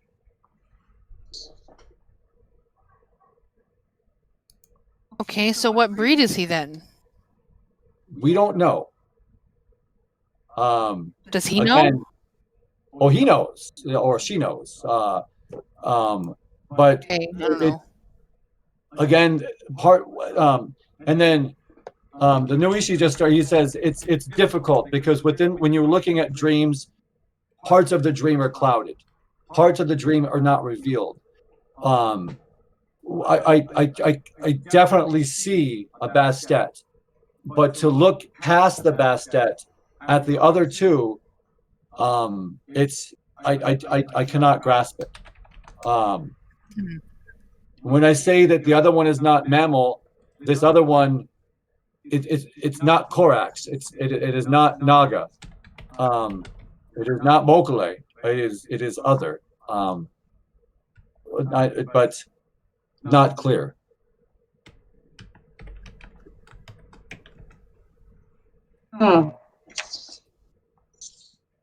This is very strange. We know the how are not always clear. When the Weaver is involved, things are chaotic at times, at best.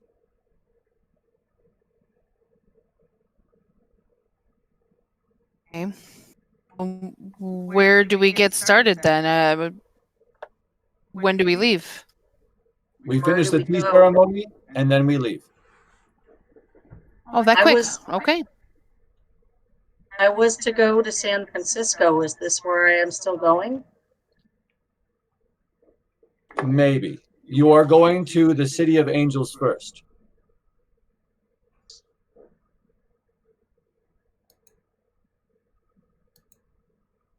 It seems as though paths are leading there instead of to Chinatown.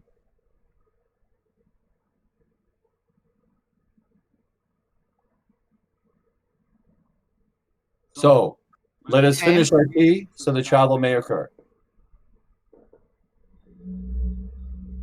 Okay, I'll lead to their direction on the tea ceremony. Okay, so it's pretty easy, just following along with what you need to go. You finish the tea ceremony. You've talked amongst each other. Stacy and Rachel, you guys have like an uneasy feeling about each other. Rachel, you know that she's Bastet. Stacy, at no point has it been made clear what Rachel is. And it's not a polite question to ask. You're just kind of hoping someone would bring it up. So, Oh, well, I did say cat and bird yep. travel together. So, bird, what type of bird, I don't know. But I know she's bird. Okay. And I've been kind of eyeing her, trying to figure out what is up with this person. Obviously, I'm up here. She's like, Yeah, you're over a foot taller than she is, and Yeah. she is She's not giving you a side fighter. glances. She's giving you side glances upwards, like, okay. Everything about her screams not a fighter. And then Rachel, everything about Stacy screams, I would never want to be in a room alone with this person. But if shit ever went down, I would want this person on my side. Kind of like shifting kind of side to side because she feels like the gaze of this person, like just kind of staring at her, sizing her up, and I'm just like standing a little straighter. What? Like she literally says that. What? I have something on my face. All right, I'm going to leave you guys there. I'm going to quickly catch everybody else up. Brittany, you are traveling west. 36 hours later, you're supposed to call Dad. What are you doing in that 36 hours time?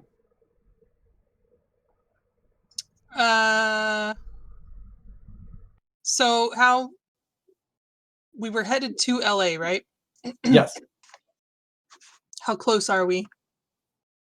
You're a day out.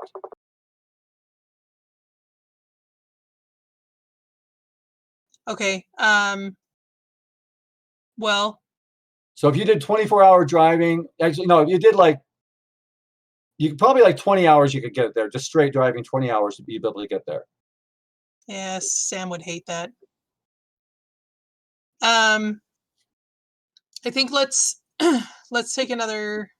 Okay. Well, first of all, before I did any research, I would have Sam put some like cyber protections on like the equipment that we're using. Okay. And he would have done that anyway, but or like we would have had that set up already. But You're just kind of beefing up your firewall, that kind of thing. yeah, with this new knowledge, we definitely need to be more careful. And then I think it would probably be okay to call while we're driving. Okay. I don't want to stay in one place and leave more of a trail than we have to. Okay. So I guess I'll call while we're. So you call while you're driving. Dad just says you've taken care of your tracks. Your cousin has done a really good job as far as protecting you, like with for your. There's not a lot of cyber breadcrumbs out there at this point. Your mother is safe. I have spoken to her. I'm going to move her, in case something goes down. Is there anyone else that I need to move outside of your mother? No.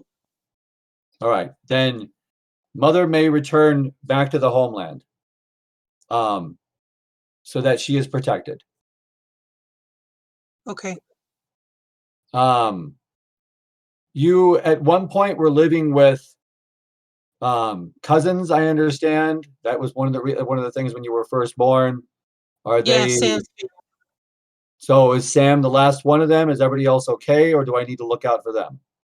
They don't really know a whole lot. They're not involved in any of this, but they, I mean, they've kind of scattered and gone their own ways. Now that they're older, but I mean, if this company is as powerful as you make it sound, then they'll probably be able to track them down. I will have my people do what we can to find them. I will speak with your mother. Maybe she knows what we need to do with them. Thank you. I have a contact for you. You are supposed to meet. Well, there is a man that seems to be connected in everything that you're looking at within Pentex that may be a contact. His name is James Stockley. James what? Stockwood? I think it's Stockley. Stockley. He seems to be go by more than one name, but the name that we have for him is James Stockley. Okay. And where is this guy? He is in Los Angeles right now. And I'm supposed to meet with him? No, you're supposed to observe him. Contact. No, I'm supposed don't to avoid him? No, go to observe him because he seems to know people. Observe. He has Okay. other names. He does have other names, but the name that we know that we've tracked him down by is James Stockley. Do you know where I can find him? He regulars a it's a restaurant that the elite go to. It's in Los Angeles. I will send you the name of the restaurant so you can find it and the address. Okay. I can do that. Man, it's been And a while then- since It is an elite restaurant. You would probably need to dress nicely to go in. Okay.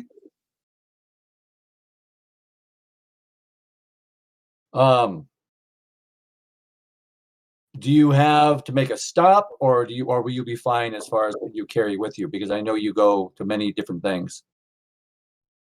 Yeah, I'm sure I've got something. Okay. Should I bring Sam or should I leave him somewhere safe?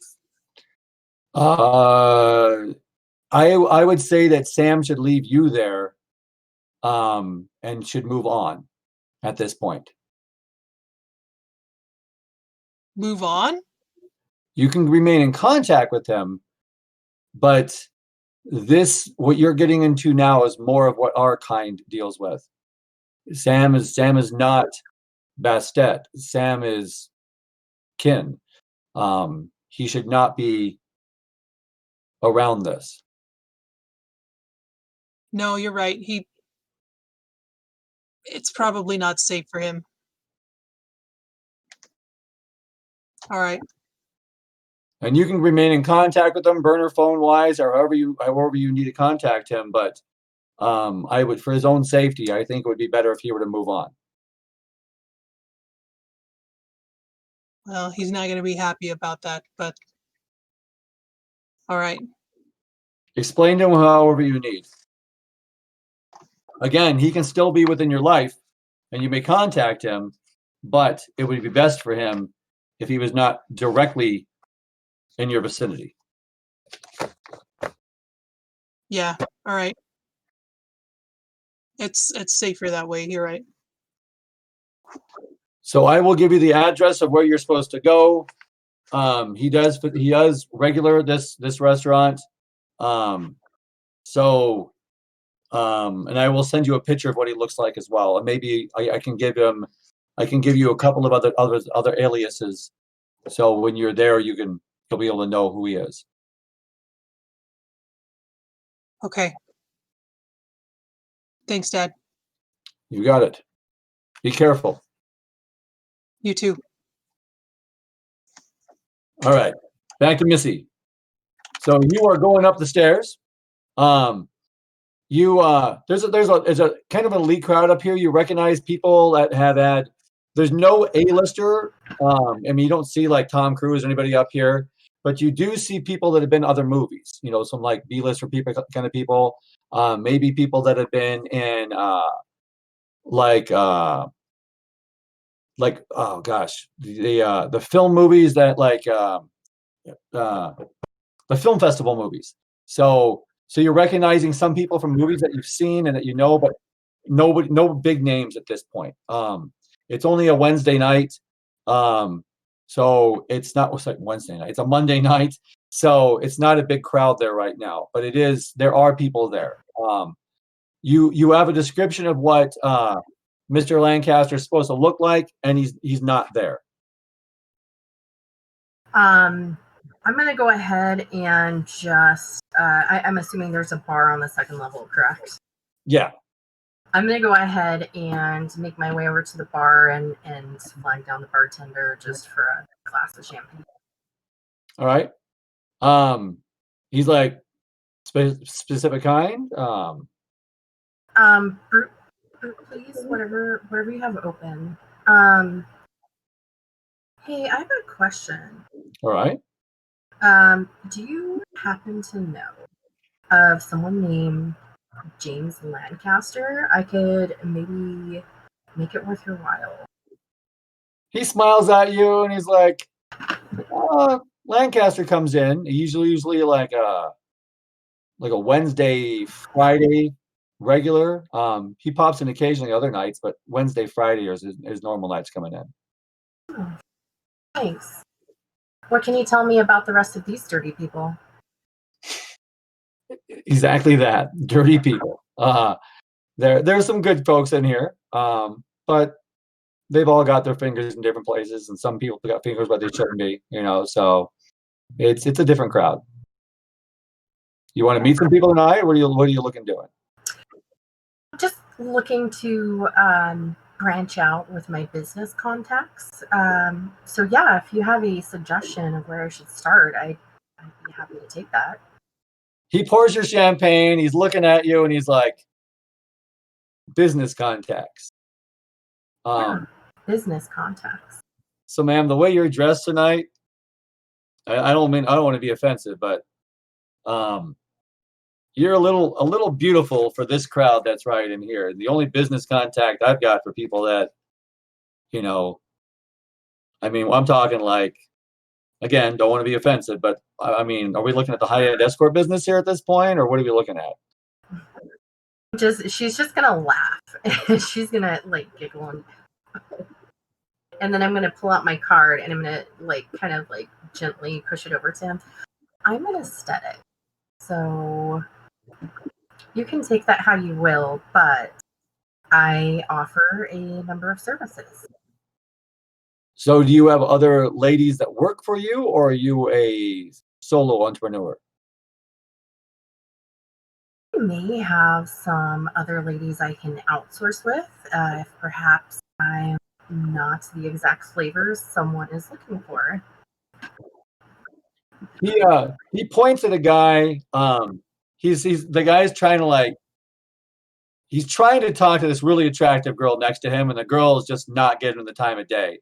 And the guy turns around to another girl that's near him that's also attractive, and that other girl's not giving the time of day either. And he's like, that's the one you probably want to go talk to right over there. Brian doesn't have a lot of luck with the ladies, but he's got some money. All right. So I'm going to go ahead and take my champagne and I'm going to push like a 50 towards the bartender as a tip. There we go. And I'm going to walk over to Brian. What does Brian look like? Brian is he looks a lot like Ben Stiller. Like it just average looks, but he's pretty confident. But he's no looker. You know, like he's just got he's like the right place at the right time kind of look. You know, like and but he's got the suit he's wearing doesn't fit him very well, but like he didn't pay for a tailor, but he did spend some money on the suit. Okay. I'm going to go ahead and walk up behind him, and I'm going to get just in his field of vision so he can kind of see me and not be surprised when I come up, and kind of like very lightly touch my hand to his back and like kind of stroke it down, and then I'm gonna like go up and fuss with his hair, and hey honey, where are you hanging out with these losers? They don't seem like they're giving you the attention that you need. And he looks at you. He's kind of flustered. He's like, well, it's nice to meet you. I'm Brian. I work with United Artists. What's your name? My name's Montana. I work with a local aesthetics company that I don't know that you've ever heard of, but here's my card. He looks at your card and he's like, oh, okay. All right. So you're new in town, or? New in town. I like to do the moving and shaking and all that jazz. But you work with United Artists. How's that? Oh, I love it. Oh yeah. If you need a part in a movie, I mean, I can be your man. I can help you out with that. And the girl that's behind you that you kind of wedged out of the way, kind of laughs. She kind of scoffs when she hears him say that. I don't know that I'm exactly looking for a part in a movie, but I'm certainly looking for lots of other things. Oh, well, then we should talk. We certainly should.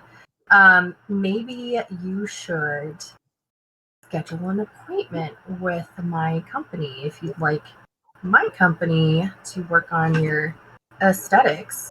I'd be happy to, or I do have some other ladies that help me out if I'm not exactly your taste. Yeah, there's nothing about you that's not my taste. She's just gonna come up and she's gonna grab him by the face, and she said she's gonna kind of manipulate and massage his face, and you have wonderful pores. Thank you. Sorry, I just like to notice these things. Sure, notice away. Anything else about me that you notice? I guess. You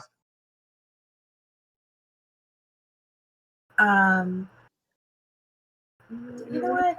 I think we should maybe work our way to another side of the room. Is there anything I should notice? No. Well, yeah. I work out. People. I guess the gym I'm at, I work out. Well, why don't you buy me another? And she's gonna hold up her glass and another glass of champagne. She's gonna take it back, and we can talk about that. Oh yeah. So he kind of half jogs over to the bar, and he's talking to the bartender. He points back at you, and the bartender kind of nods at you and pours him the same drink, and then he comes back towards you. So, Brian, what exactly should I be noticing? Well, I don't know. The whole, I work out. I'm used to talking about movies and stuff, but I'm not sure. Not sure where we're going with this exactly. Well, you know what? I actually, for my own query, do you happen to have any kind of consorting to do with a James Lancaster? Oh, I know James. Yeah. Oh, you do? Fantastic. Yeah. He'll be here. What is today? Monday. He'll be here Wednesday. 2 days. He'll be here. He'll be here on Wednesday. Okay, great. Yeah. So what do you come on Wednesday and meet up with him as well? Oh yeah, I hang with him on Wednesday. Oh yeah. James is a good guy. Yeah, he knows all kinds of stuff. Mm-hmm. Would you mind if I be your date on Wednesday so that maybe you can throw me an introduction and maybe I can work something out for you? I absolutely can do that for you. Do I need to come pick you up, or are we just going to meet here on Wednesday night? No, if you could come pick me up, that would be fantastic. And I'm going to give him the address of my hotel and my phone number, my personal phone number, besides my business phone number, so that he can text me. Okay. So he's just going to kind of like half flirt with you at this point, not sure really exactly where it's going at this point. So I'm going to leave you there for a moment. Let's go over here to Jerome, and because we're getting ready to wrap it up here soon. So Jerome, yes. When Sean leaves you, he says that he's going to go take a nap. Kind of leaves you bewildered at that point. What do you do? Well, I mean, there's not a whole lot for me to do at this point. Spent plenty of time burning off rage and chopping some logs, or chopping wood. I think I'm just going to walk around the house that I'm at, or the property. I'm going to kind of get a feel for it because it's a completely different land than what I'm used to. Okay. So it's about an acre property. The house that's there, it's a 5-bedroom house. Mm-hmm. There's a couple families living within the home. It's not a mansion, that kind of thing. That's a big house is all it is. Gotcha. The property is not well developed. There's some trees out here and everything as you're walking along. And then there's a rural road. Mm-hmm. And it's paved. And the next house over is also on like an acreage property, but there's no fences between the two houses. Okay. So like your property just kind of you could actually just walk over the next property. It's so like there's no distinguishable property line that's there. Gotcha. Yeah. So would you kind of like wander around for a couple hours just checking all this out? Okay. Yeah, just getting the lay of the land. There's not a whole lot that interests me at this point, outside of maybe investigating what the whole TV thing is, but I'm not really worried about it. Got other things in my mind. You wander around a few hours, and you get back just checking out what's there. It's you see cars and you see like a couple trucks. There's a satellite dish on the side of the house, and that's probably unique to you. You haven't seen that before. Mm-hmm. You get back in. They've got it's a large TV, but it's a rear screen projection TV, so it's not like not your flat screen that's on the wall. It's a big TV, Mm-hmm. but which is for you that's like, wow, look at that size of the screen, but that's technology wise it's not the newest technology that's here. Right. Weapons in the house, they have guns around the house, but there's no you notice there's like no swords or no axes or anything like, so your mind, it's like it's not very defensible. Like why would they not? They should have melee weapons around the house. Right. But so you're not. That's you. So you notice that. Mm-hmm. And the kitchen has a lot of gadgets in there that you don't see anything hand cranks, but you actually see there's a dishwasher and a washing machine over by, and there's like a lot of it's new technology, but it's none of it's like high tech, but it's all newer technology. Right. You're just kind of wandering around the house at this point. There's a lady in the house. She's in her early 30s, and she sees you walking around, and she's like, "Are you okay? Do you need help?" And you've seen her before. You barely know who she is, but you've seen her before. I'm merely acclimating. Oh, just getting used to the house. All right. So do you know your room's at, or have you been to your room, or? I know my way around. I'm simply understanding that which is in the domicile and the Weaver tech you seem to find yourself around. Oh, okay. All right. Sean came through earlier, mumbling about that he was supposed to talk to you, but he needed to take a nap first. Did you want me to go get Sean for you, or? No. Okay. Very clear on that. He was Well, very is- clear is he it- needed to sleep off whatever foul aroma that was carried around with him that I'm still not completely certain had something to do with his god-awful hair. Okay, Sean's a bit different. He's a bit different. He comes by every now and then and visits with us. He's not part of our family, but he tells great stories and the kids love him. But yeah, you can smell him coming. He's probably high as a kite, so it might take a while for him to come down off what he was on. What do you mean high as a kite? Oh, he imbibes marijuana. It is it's a plant that affects you. It makes you feel good. He It also smokes makes an you. herb. It's an herb, yes. And he Oh. smokes a lot of that. And so Very the amount that he smokes, he's got to sleep it off in order to be able to have a good conversation with you. Unless you want to talk about philosophy and Walking Dead, he's probably kind of useless at this point. No, I think I'm all right. All right, so I would,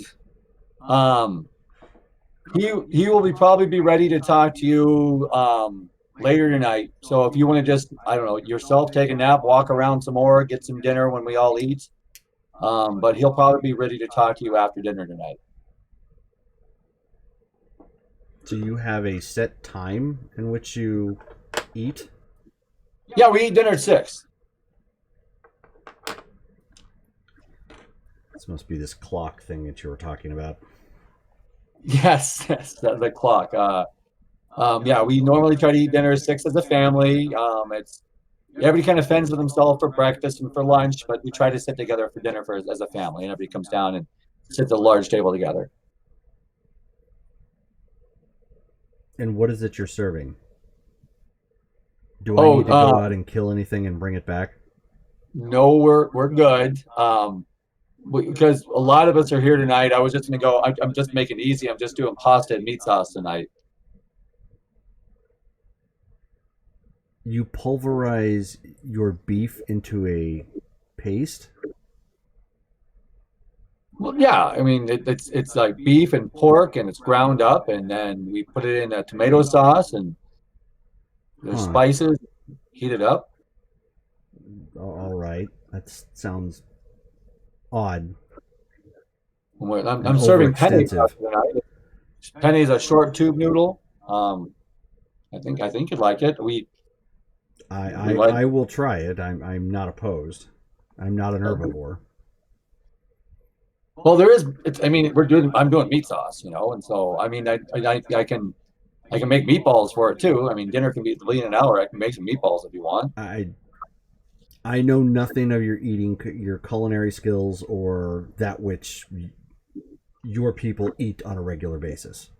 All right, well, tonight's a special dinner. I'm simply marveling at the fact that you pulverize your meat into a sauce.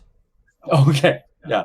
Well, you know what? Tomorrow night we'll have steak. Will that make you happy if we have steak tomorrow night? Steak would be fine. Okay. So tonight's pasta, meat sauce, salad, garlic bread. We're doing an Italian night tonight. Oh, right. There's a lot of people. It's easy to cook. That's why I did that. I'm sorry. Don't judge me. No, my frame of reference is different than yours. Oh, okay. All right. Well, dinner will be ready in an hour. So you can relax, watch TV if you want, or whatever you'd like to do. I think I'll avoid the technology for now. Have you got on the computer at least to do, that there's a lot of stuff on the internet you can check out? No. you want me to get one of the boys just to show you how to do it? No. Okay. Well, feel free to wander around the house, and I will. I'll have you with dinner. And we will go from there. We'll go from there. Okay. Very well. All right. All right. We are at 9:24 right now. What is our consensus? Was it 9:30? We wanted to wrap it up. 9:30. All right. Yep. So I've got you guys almost meeting. So I've got it loosely met. I have 2 of you together, and I've got 2 on hold, and then I've got my last one coming in after that. So,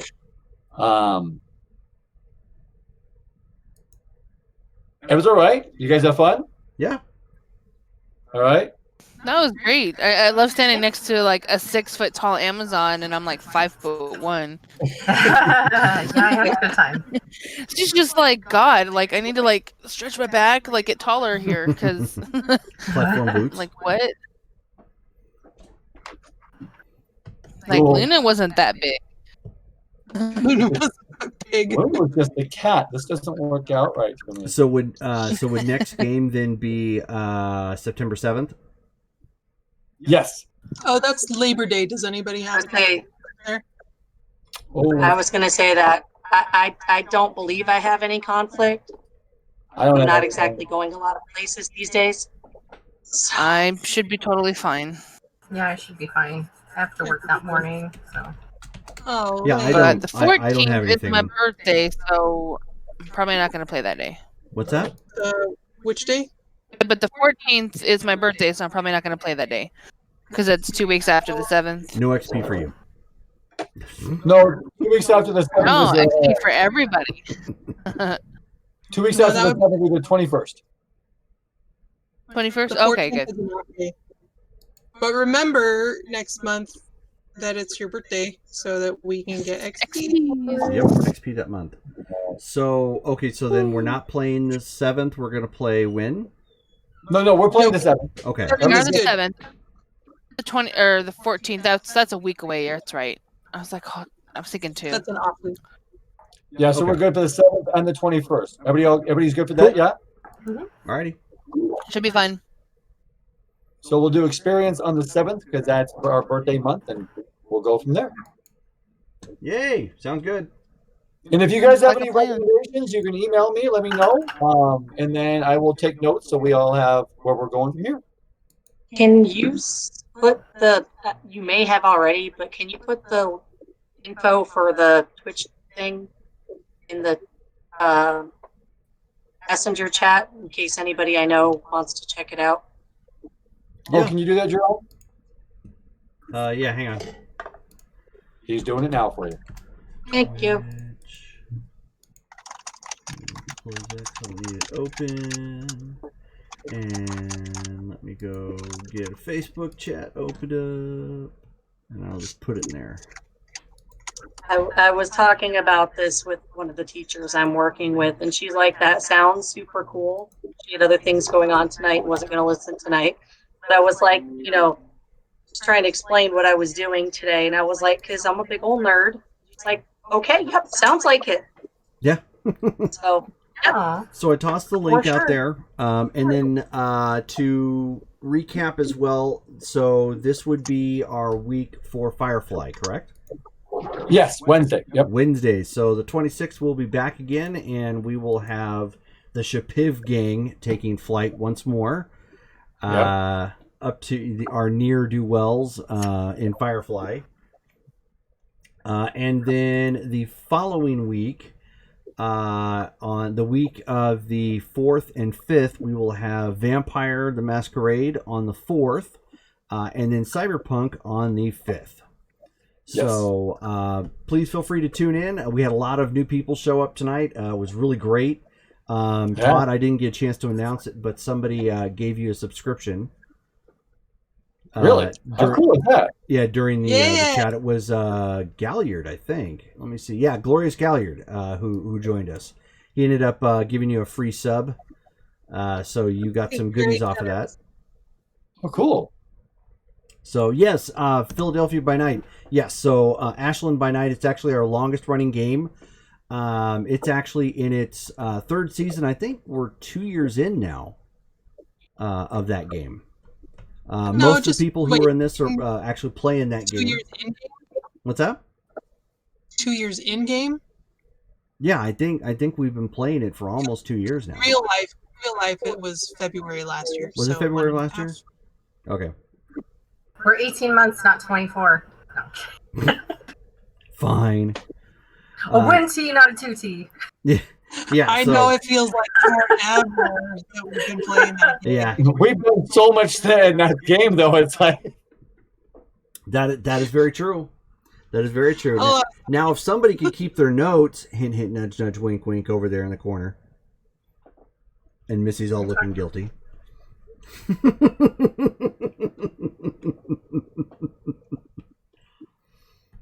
Oh yeah. I remember when you stopped in Philadelphia, you were talking about how you had a friend in Ashland. So you were commenting about the homeless situation, which in real life actually is a kind of a big deal in the town. So cool. So with that, then we'll go ahead and sign off. Thank you all for tuning in. We had a great time, and if you decide to tune in, we will be back on Wednesday with Firefly. bye. Bye.